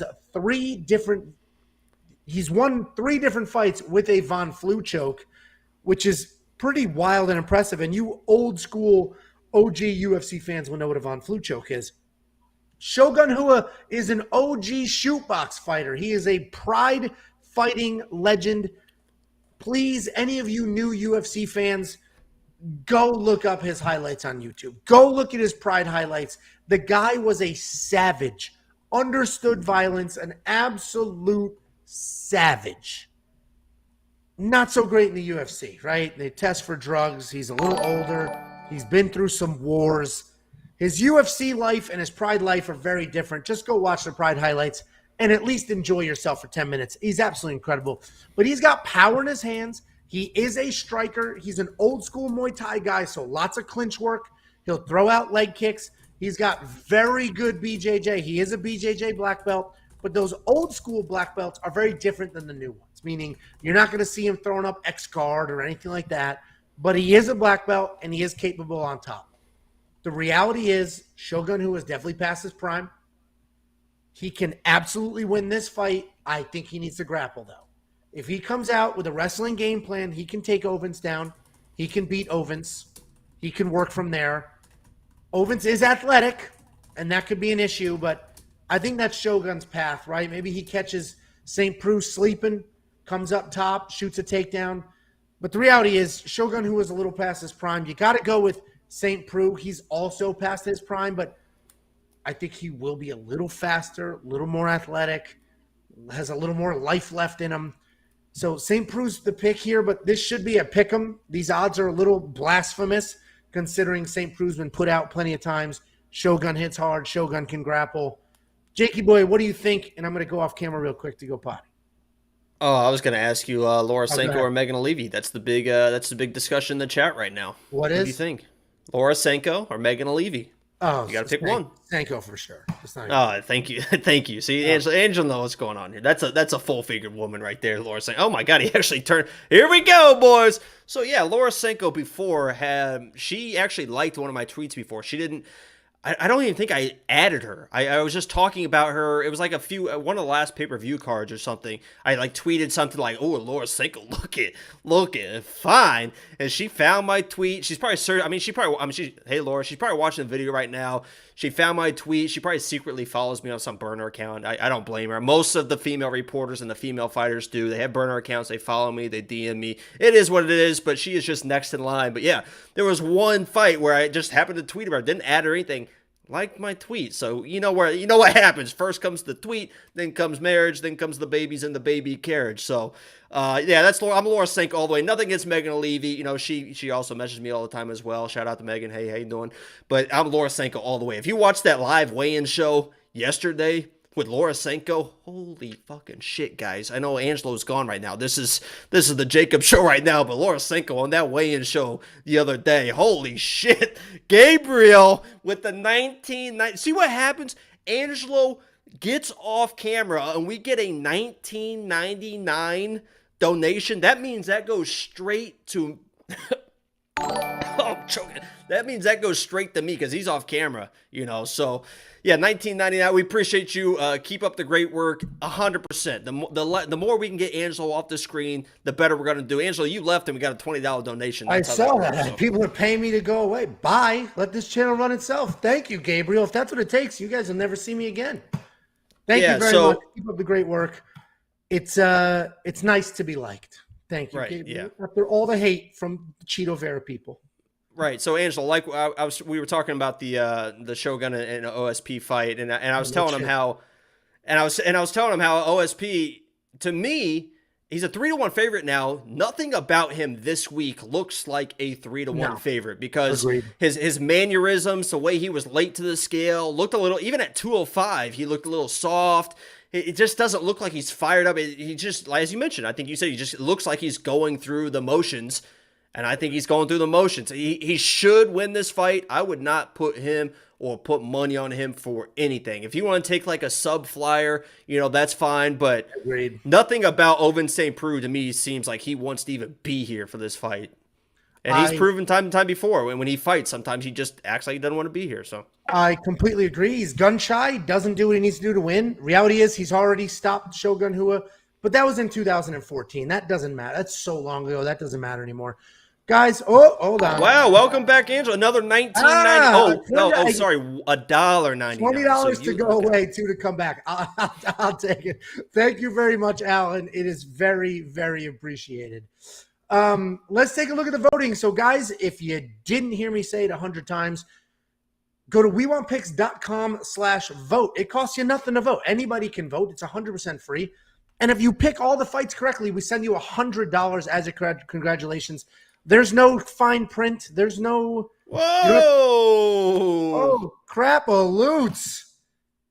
Gabriel. No, that's not a Lutz. You said Lutz is small. Money. So now it's $22 for Angelo. So we're up. Thank you very much, Gabriel. Very, very genuinely. I actually got a piece, so we'll see if anyone convinces me to come back. Very genuinely appreciated, Gabriel. Thank you very much. He doesn't even go off camera, so now we're going to hear his very weak intermittent pee stream. So keep an eye out for that. He has prostate issues. You guys voted. 77 of you voted. 59 of you have Oven St. Preux. 18 of you have Shogun Hua. And we have another super chat. These are euros. This is worth more than $1. This is like $6.50 instead of €5 from Stefan. Thank you very much, Stefan. Genuinely appreciated. So I'm assuming that's for Jacob going away. So I'll let him know he got $5 for going away. And he is now back on top. $3. I'm not factoring in the exchange. The vote. The vast majority of you, 76. Oh, from Spain. There we go. Thank you and welcome from Spain. 76% of you like Oven St. Preux in this matchup. And I'm surprised this isn't closer because these votes are newer. Jacob, you got €5 for ethanol. I had my headset on. I heard everything you said. Prostate issues, yeah. The guy talks a lot when I'm gone. That's for sure. Yeah, I wait till you leave. I didn't say a thing about you, but I'm rent free. Guys, Jacob will be at my house tonight watching the fights. Here we go. Rent free. Here he goes. He can't not talk about me. Here you go. And we'll take a picture together side by side. We'll put all these stupid comments to bed. WeWantPicks.com/vote. Vote. And if you get all 15 correct, we send you $100. Literally no qualifier. You don't have to be a member. You don't have to. Just $100. WeWantPicks.com/vote. If you get all 15 correctly, before we jump in to the featured fight of the night, WeWantPicks.com/bets. Sign up with any one of our 6 betting partners. Make a deposit. We send you $50 as a thank you. And Alan sent us $2 towards Jacob's urologist. That's a good one. Yeah, he needs to invest in smaller tools that can really do the detailed work. And then $5 from Walter Googe. Googe sounds like a disgusting word. No offense, Walter. Thanks for the 5, but your last name is awful. Jacob's urologist pulled out some Googe. No, but thank you very much. Love the show, boys. Thank you, Walter. Guys, the love, we're feeling the love right now. Absolutely. So thank you all very, very much. And subscribe, man. If you can't donate, just subscribe. We have a lot more fun than this, I'll tell you that. Actually, we probably don't, but anyway. But maybe. Well, thank you all very much. And don't forget to sign up with any one of our 5 betting partners, and we'll give that money right back. $50 to anybody who signs up, makes a deposit. WeWantPicks.com/bets. And we have probably the most controversial fight of the night. Right? I think this, maybe the co-main event, but this is a pretty controversial fight for you guys. The comment section was pretty wild. We got Michael Chandler taking on Tony Ferguson. Michael Chandler, nasty wrestler. Doesn't use it that often, but he is live to shoot a wild takedown or two. Got real power in his hands. We saw that when he knocked out Dan the Hangman Hooker. He hit Gaethje a couple times in that fight, but was pretty much on the wrong side of an absolute drag-him-out war. The biggest takeaway for Michael Chandler in that war was that Michael Chandler's chin is holding up. It's holding up. We thought it was questionable after he lost to Oliveira, but his chin was holding up in that Gaethje fight. Tony Ferguson is coming back after about a year off, almost a year off. And he's bringing a 3-fight losing streak with him. Maybe he's the next Donald Cerrone where the dude's going to lose 5 in a row. Or maybe he just hit a little bit of a skid because he was on a 12-fight win streak before that loss to Justin Gaethje, and 12 fights loaded with submissions, loaded with TKOs. He's an active striker. He's got a wide array of strikes. He slices people up. Elbows, knees, just straight jab. Like his whole thing is the damage he can do to people's faces. But he took a beating, a straight beating from Justin Gaethje that I honestly don't think he'll ever be the same.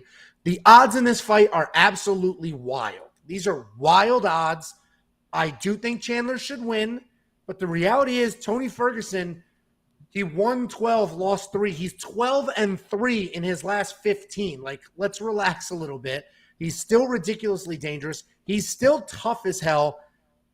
I do think Justin Gaethje ruined him. I think he legit ruined him. But what do you think, Jacob? I do think Michael Chandler wins. I think these odds are effing stupid, though. So I'm not betting on the fight. But what do you think?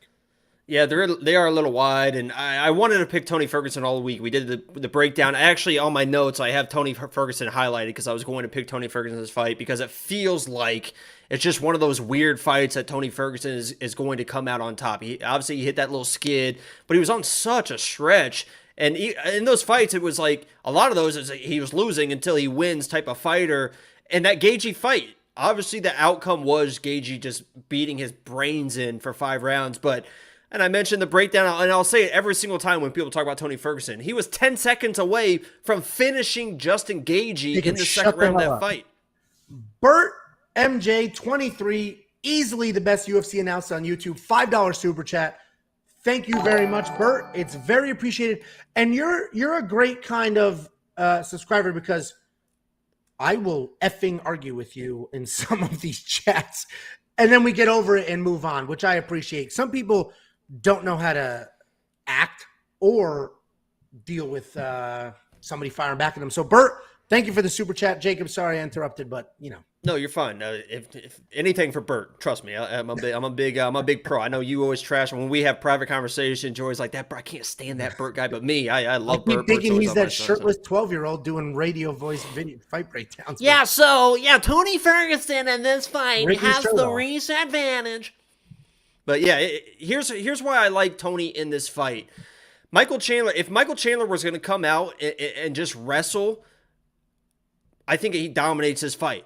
But Chandler does not wrestle anymore. He wants to be that entertaining fighter. He doesn't want to be the guy that just lays on people. But when Michael Chandler wrestles is when he is in trouble. We saw that versus Gaethje. He gets clipped. That's when he starts shooting singles. That's when he starts trying to get the fight to the ground because that's his instincts.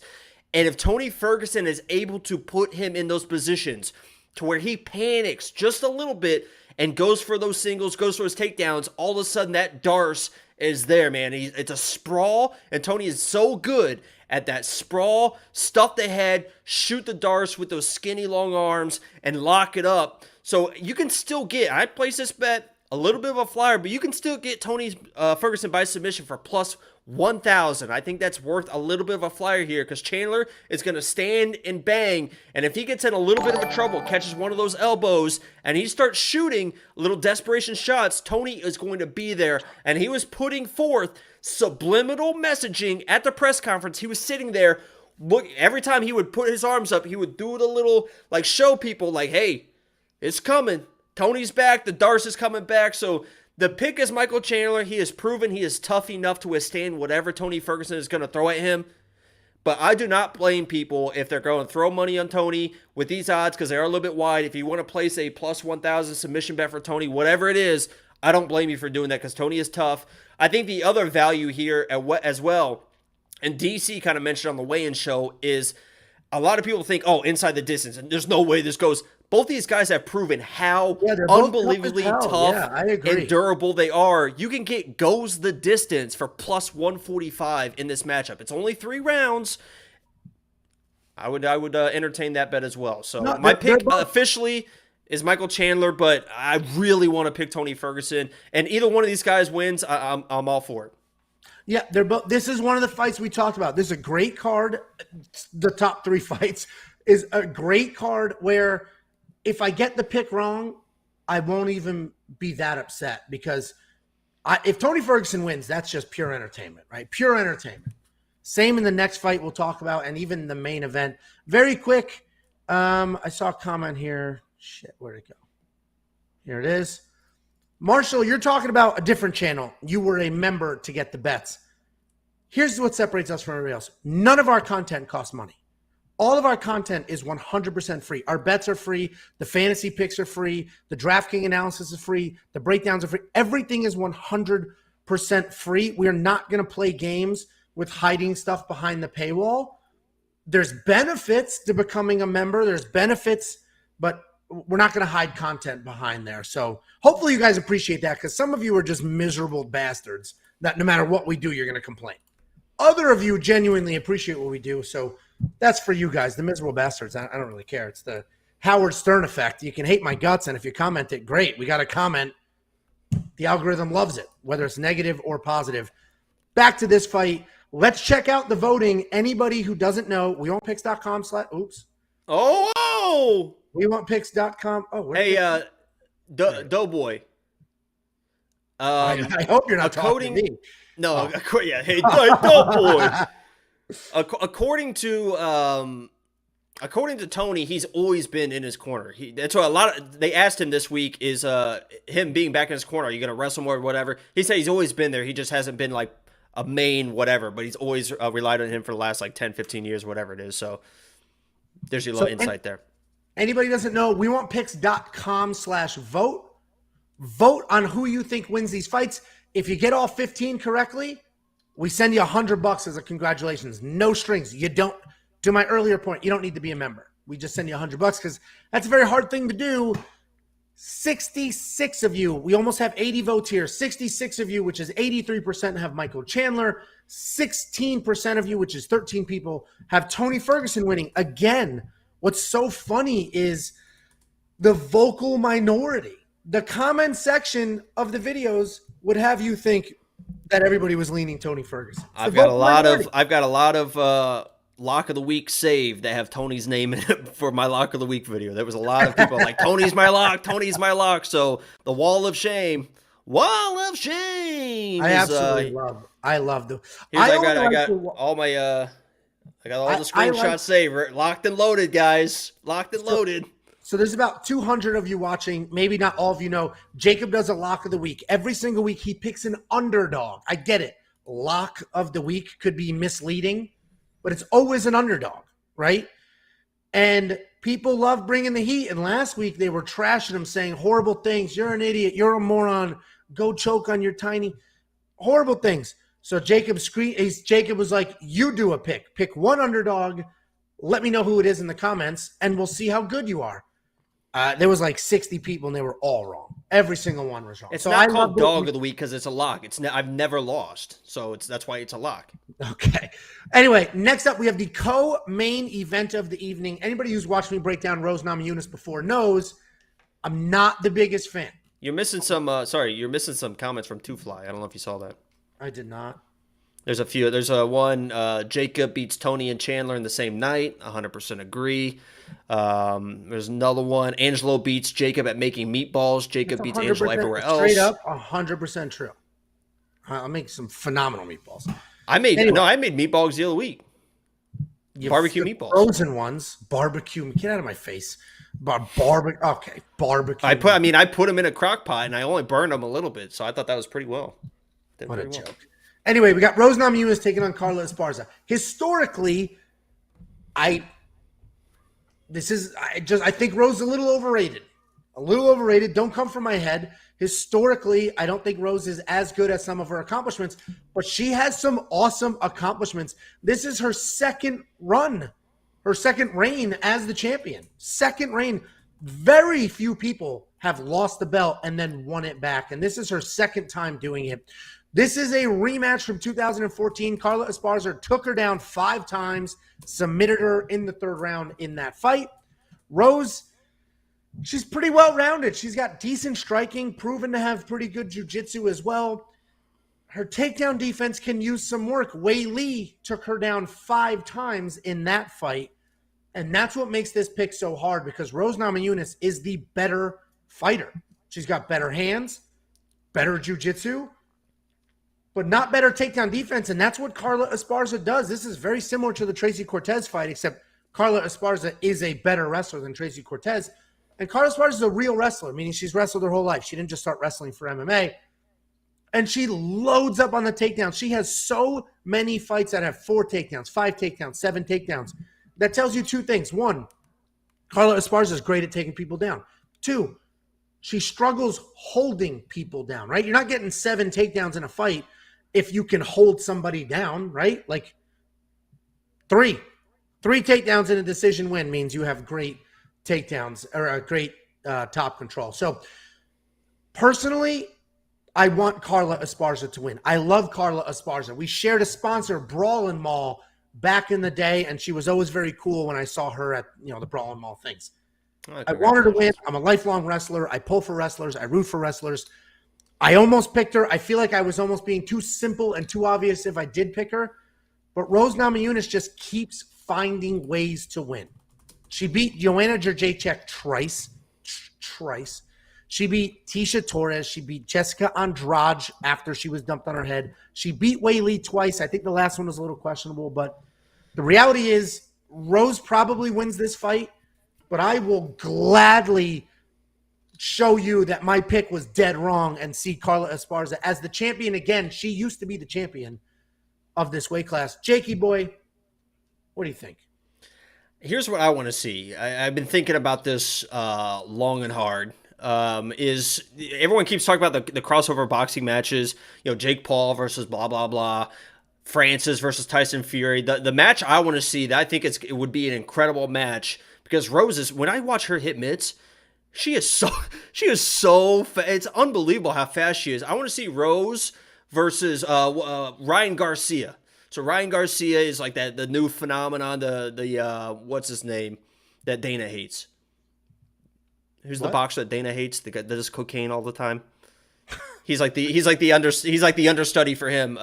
Anyway, Ryan Garcia, he's always showing off his hand speed. I think Rose finishes Ryan Garcia inside of 3 rounds. That's how good her striking is. Carla is going to have issues with the striking, obviously. Carla is the grappler. It all depends on if she can get takedowns enough to win 3 rounds. I mean, that's a lot of takedowns to win 3 rounds. If this was a 3-round fight, I probably pick Carla. I think that she has the stamina, the cardio to get takedowns in 2 rounds. But that 3rd round is so tough. And do you get, if you win the 1st round, do you win the 2nd and 3rd? If she loses the first 2 rounds, now you got to win the next 3. If you lose one of the first 2, now you got to win the 3rd or the 4th and the 5th. I don't think she can get the takedowns late. I don't think she can get enough takedowns to win the first 3 rounds. I just don't think she's going to have enough for Rose, man. So I'm going Rose all the way. Yeah, Oscar De La Hoya. He's Oscar De La Hoya's boy. You said did all the cocaine. I guess that makes sense. But I was thinking like people that still box. I think that Rose stops Ryan Garcia inside of 3 rounds. Here, why don't you show them your hand speed, Jacob? Let's see those hands. Well, I just worked out today. I'm a little sore. Did you work out today? Of course. Let's see how you guys. That was the best joke of the day. Let's see how you guys voted. Rose Namajunas, the clear vote winner. 77% of you voted for Rose Namajunas. 22% of you voted for Carla Esparza. Guys, if you don't hear me say it enough, WeWantPicks.com/vote. Vote. It costs nothing. You just put your name and your email address so I know who to contact if you win. And if you get all 15 correct, I send you $100 as a congratulations. It's almost like a hole-in-one or bowling a 300, frankly. Actually, that's a great analogy. And we'll come up, if somebody does it, we'll give them the $100 and some sort of plaque, because that's a legit accomplishment. What the hell? What could you want? I wasn't really listening. Kenny was talking about Italian food. I had spaghetti last night. You're just what a joke. My favorite Italian dish. It's my. He's gonna make something up. He's Googling right now. Italian dishes. I don't like eating Italian food at restaurants. I grew up every night eating Italian food. Oh, Olive Garden is fantastic. I've learned to hate restaurant Italian food, but I like my mother's, obviously, and my grandmother's. My favorite Italian dish is chicken cutlets with salad, but on the side, the salad is Here he goes. He's not going to stop, guys. Olive oil. This is going to be in the next hour talking about dishes. Olive oil, lemon and salt. Listen on to the his salad. accent. His accent's going to get thicker. And then, the Tell you what, I like the pasta is chicken a quick- Cortez. It's a quick sauce with Here like goes the hands. capers and olives in it. Oh, oof. Here goes the hands. The hands are moving. Here it comes. Let's move on to the main event of the evening. We have Charles Oliveira fighting Justin Gaethje. At this point, you all are very well aware that Charles Oliveira missed weight by half a pound. We'll talk about all the theories and conspiracies around the scale. He missed weight by half a pound. The UFC stripped him of his belt.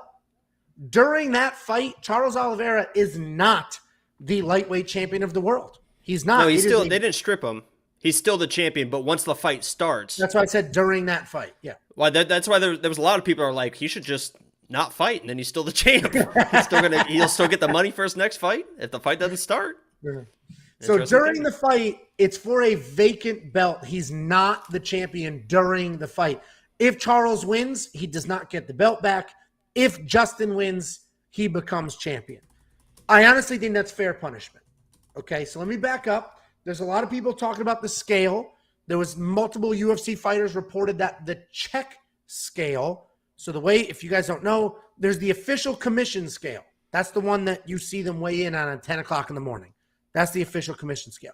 The UFC provides a digital scale as well in like the lobby, the locker, like an area that only fighters really can get to. And that's the check scale. It is supposed to be calibrated to the official commission scale. But the commission has nothing to do with this scale. It's a courtesy to the fighters to say, check your weight on this. We'll measure you on this because if you're right here, we know you'll be right with the commission.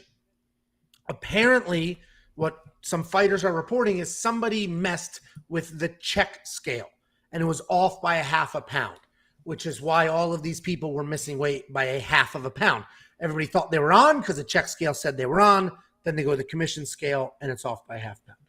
Those are the stories. Let me just address two of the most common conspiracy theories I've seen. One, the commission, it's rigged, this, that, the other thing.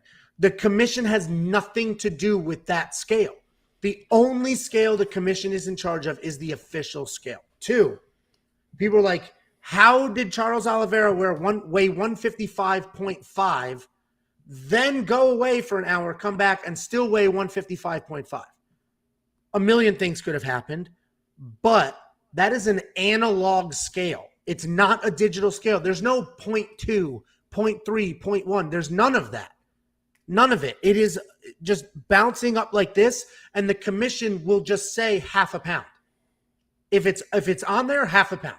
That's it, because it's an analog scale. It goes in half a pound increments. So hopefully that addressed a bunch of the big questions and all that nonsense. And they all do. Oliver, here we go again. How do they not have a different scale? Blah, blah, blah, blah, blah. They all do. But think about your scale. You shove it in your luggage. You put it in your hotel room. What's the floor in your hotel room? 90% carpet. Only the bathroom is tile. Like this is when you're talking about tiny fractions of a pound, that's the issue. And again, I've wrestled my whole life. I think the issue is they say, and all the other fighters are saying as well, that there's a scale in front of the commission before you walk out. It's a digital scale, but everyone was weighing in front of the commission, making weight, and then they send you out for the official whatever, and everyone was making weight there. Dumont was making weight. Carnelossi says she was a half a pound under from that weight compared to the other scale weight. So he literally weighed in front of the commission on a scale, was on weight. They sent him out. The official scale, yeah. Right. That's the problem. So I agree. But it wasn't just a scale. It wasn't just like a scale in his hotel room. He literally weighed in, and yes. I mean, you got to make it. It's absurd that the official scale is an analog scale. That's absurd. It should be a digital scale. You don't watch NCAA wrestling tournaments on that bullshit. They use digital scales. So I agree. What is this moron talking about? Wrestled my whole life. Oh, so you're a wrestler now? Buffoon? That's a Nate Diaz thing with Connor okay. That's just a joke. Trying to take a shot. I didn't mean to call you a buffoon then if it's just a joke. You're just on edge, man. You're ready to go. I'm all fired up. Hey, Hey, if you come at the king, you best not miss. You know what I mean? I actually told Jacob earlier today, I'm like, we're growing too fast for me to continue to attack people who attack me. So I'm no longer going to engage in Sorry, the Hank. Hey, he's a little on edge, Hank. I apologize. Yeah, my bad, guy. My Reeling bad. him back in. Reeling him back in. So anyway, that is as much insight as I could possibly have, obviously. I think it's absurd. And it's also well within reason that somebody mess with the scale. And not even purposely. Somebody could have taken their shitty Walmart scale and zeroed out the check scale to their one. Who knows? It's just sitting there. It doesn't get packed away at night. There's nobody guarding it. It's the scale available to the fighters and coaches. And somebody zeroed it out wrong, and that's the issue. Anyway, back to the fight. We've got Charles Oliveira, all-time submission king in any weight class in the UFC. Also happens to be a phenomenal striker. He doesn't have like power, but he's got laser pinpoint accuracy. He's very fast, leg kicks, spinning. Like his striking style is very athletic. He's stopping people, but again, it's not because he's got big power in his hands. It's because he's just so good at what he does.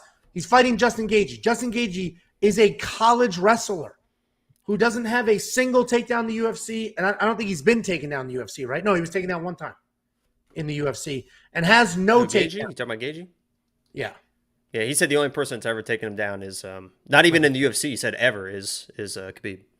Khabib. So, and it's and apparently, not and sorry to interrupt again, but at the same point, apparently DC, he told DC that when he was in college, because he's a college wrestler, he said he never got takedowns, but nobody could ever take him down. That's how he won all the matches. So yeah, that's a style. I didn't. My personal wrestling career, my takedowns were not very good, but my defense was like very good.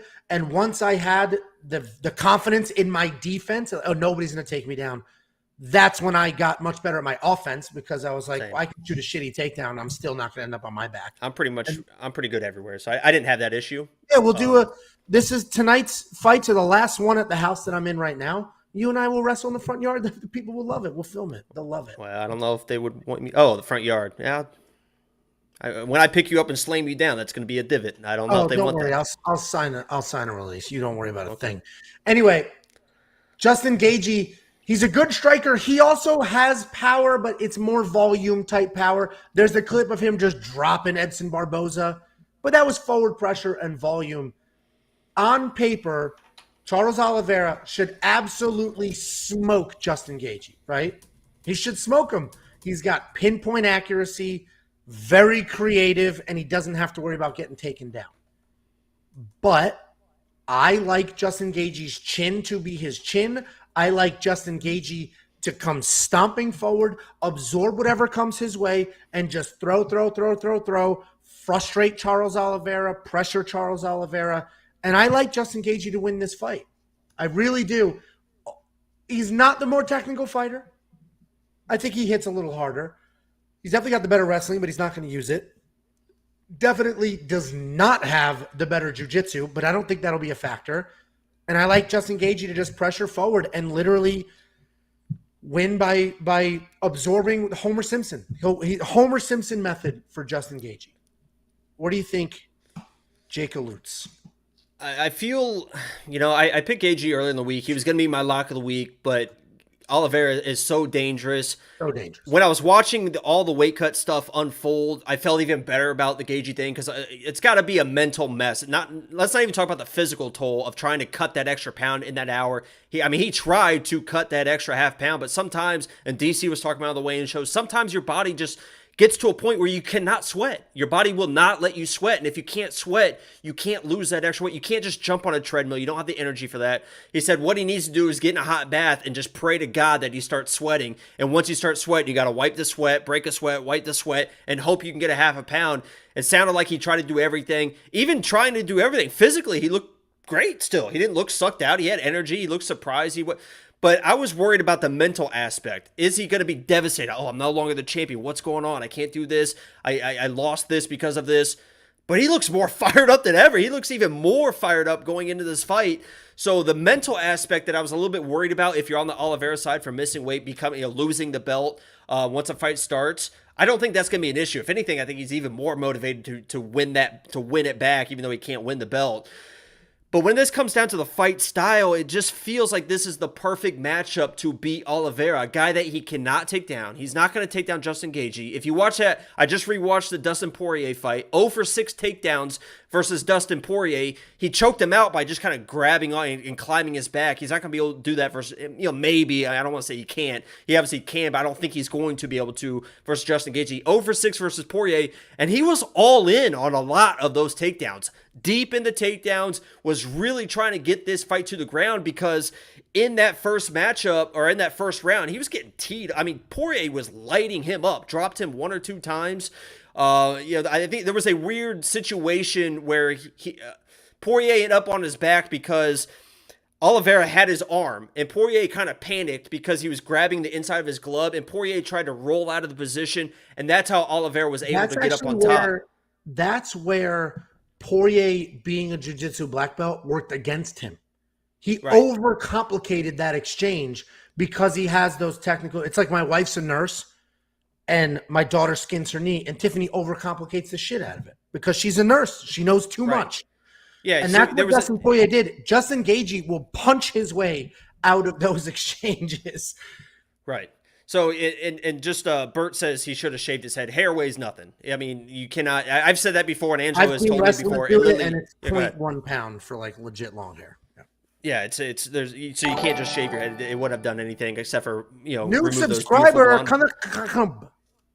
Welcome. Beautiful, those beautiful blonde locks. But I think this is Justin Gaethje's fight to lose. Honestly, the thing that worries me the most, which Poirier didn't do this. We saw that Poirier knocked him down one time, jumped in his guard, and then immediately was like, oh shit, let me remove myself. So he got back up, let Oliveira stand back up. Gaethje at one point in this fight is going to hurt Oliveira. He is going to hurt Charles to where he's going to fall to the ground. Justin cannot follow him to the ground. He did that versus Chandler. He hurt Chandler. He followed him to try to finish him. Do not follow Charles to the ground. Let him back to his feet, finish him on the ground. But Charles is not going to get the takedowns. Maybe there's a weird scramble where he gets in that positions to get a submission. Justin is too good in the wrestling. I don't want to say the grappling. Too good in the wrestling for Charles to get those takedowns. Charles does have power in his hands. Maybe he clips Justin, but I think this is a Justin fight 100% all the way. That's why I was going to make him my lock of the week. Charles is the champ. He is the favorite. He's supposed to win this fight, so if he wins, it's not a surprise, but my pick is Justin Gaethje. Yeah, we both like Justin here. Very quickly, a couple comments. One, better off spitting. So that's what we would do. We would spit on the wrestling bus from tournament to tournament or different matches. You choose some Skittles or you choose some gum and you're spitting a bottle. The problem is you're not going to get a half a pound after you've already cut the weight. That is just for like an extra little cherry on top on a bus ride. That is not like an effective, I'm cutting weight, let me spit. That's like during the day, you're just doing that. And I had a friend that was a wrestler all day. He would just have a big thing of gum and a water bottle and just spit and spit and spit. A lot of it is to trick your brain into not like you're dehydrated, your mouth is dry, you can't drink water. So some of it is for that, and maybe you get a tiny bit out of that. And then another comment is about match bets. We'll talk about that in 1 minute. Let's see what you guys think. So again, wewantpicks.com/vote. There's no fine print, no pre-qualifier. Go there, vote who you think wins. If you get all 15 correctly, we send you $100 as a thank you. And right now we've got 82 votes. 43 of you have Charles Oliveira winning, 39 Justin Gaethje. So you guys are pretty split on this fight. We should have added a question. I'd be curious. Too late now. I'd be curious how many people flipped their pick because of the weight miss. Basically, and I don't the same thing as last week. How many people left Rob Font because of the weight miss? How many people left Charles Oliveira because of the weight miss? And I don't believe that someone said he got money, he got complacent. He thought he was on weight. I mean, he thought he did the work. He thought he was on weight every time he weighed in. You saw the scale. They read the scale, and he's like, "Wait, what the hell?" He thought he was on weight. So it's not like he got lazy and missed by a couple pounds. And he's a champ. He made weight, technically. So. Here, let me. So there's a question about Match Bets. So Match Bets, our newest partner. It's all affiliate stuff. I don't know if it's hard to read what's on the screen, but there's the whole breakdown here. Jesse77 buying the merch. My man Jesse with the merch. You're going to love it. Everybody else, we have merch. Match bets is peer-to-peer sports betting. So you're not betting the house. You're betting another human being. So you don't pick who the person is, right? That person has already put their money up. Then you put your money up and it matches the bets together. The reason people like it so much is you get better odds. If you think about a sports book, the sports book has to cover both ends. They don't want to lose money. They're the ones paying you.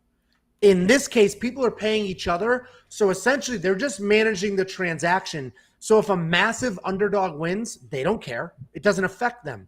A massive favorite wins, doesn't matter.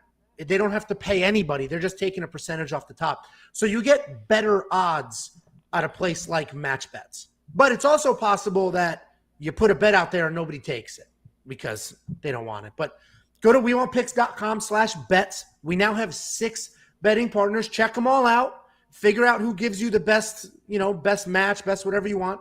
Find one, hop in, make a deposit. Let us know after you do. We send you $50 as a thank you for supporting us and our partners. So wewantpicks.com/bets. We've got 5 partners. Hopefully that answers your match bet question. Guys, we're done. We broke this whole card down. The fight's starting a little bit. I will give you some time to go finalize your DraftKings lineups, place some bets. This was one of the better live streams, guys. Thank you for hanging out. Thanks for being cool. We had a ridiculous amount of support. So thank you all very, very much. Like, subscribe, do all the things, and hopefully I can get quick picks out tomorrow. Tuesday's live stream is going to be tricky. It's literally moving day for me, so we'll see what happens. We'll figure it out. Any last words, Jacob? No, that was funny. Somebody said the guy running the scale was a bum. The interesting part was when Oliveira came back to way back in, he was on the scale. The guy's messing with it, guys messing with it, and then made Oliveira step off the scale so he could recalibrate the scale. Then he got back on the scale, and then he still missed weight. It was a weird situation. I don't know if he was maybe trying to fudge it for Oliveira's side and just literally couldn't because it's in front of everyone, but I don't know. It was a weird situation. But I 100% appreciate all the support, guys, especially on my Lock of the Week video. It seems like you guys are liking that. I've got them all locked and loaded. Melissa Gatto Lock of the Week. If she hits and all you guys miss, that's going to be a very ugly video next Wednesday. And I got a very, very important Lock of the Week for next Wednesday. Next week's a fun card. So, AS, you want to bet? You're not a member. You're going to have to pay up ahead of time. He is a member. Oh, that's right. You became a member. Oh, so I guess I don't have to make you pay ahead of time. Boom. So what is it? $50? Is that what we're doing? $50 on the main event? You're on one side, I'm on the other. We won't even mess with the odds. Is that what it Where's is? Hank? Is Hank not in here? I was supposed to bet Hank. Hank! Is that the bet? $50? AS? I gotta go. My kids are standing at the door watching me. Yes. All right, $50. Everybody saw it. AS. I'll put your Venmo somewhere. I'm sure you won't. I'm sure I'll figure out how to pay you. Not you, Hank. There's a different Hank. Sorry, Hank. We're getting every time Hank mentions, or every time he writes a message, we're like, no, Hank. Damn it. Thank you guys for hanging out. I'm getting the hell out of here. I got to relax. The fights are about to start. I'll see you guys tomorrow for quick picks.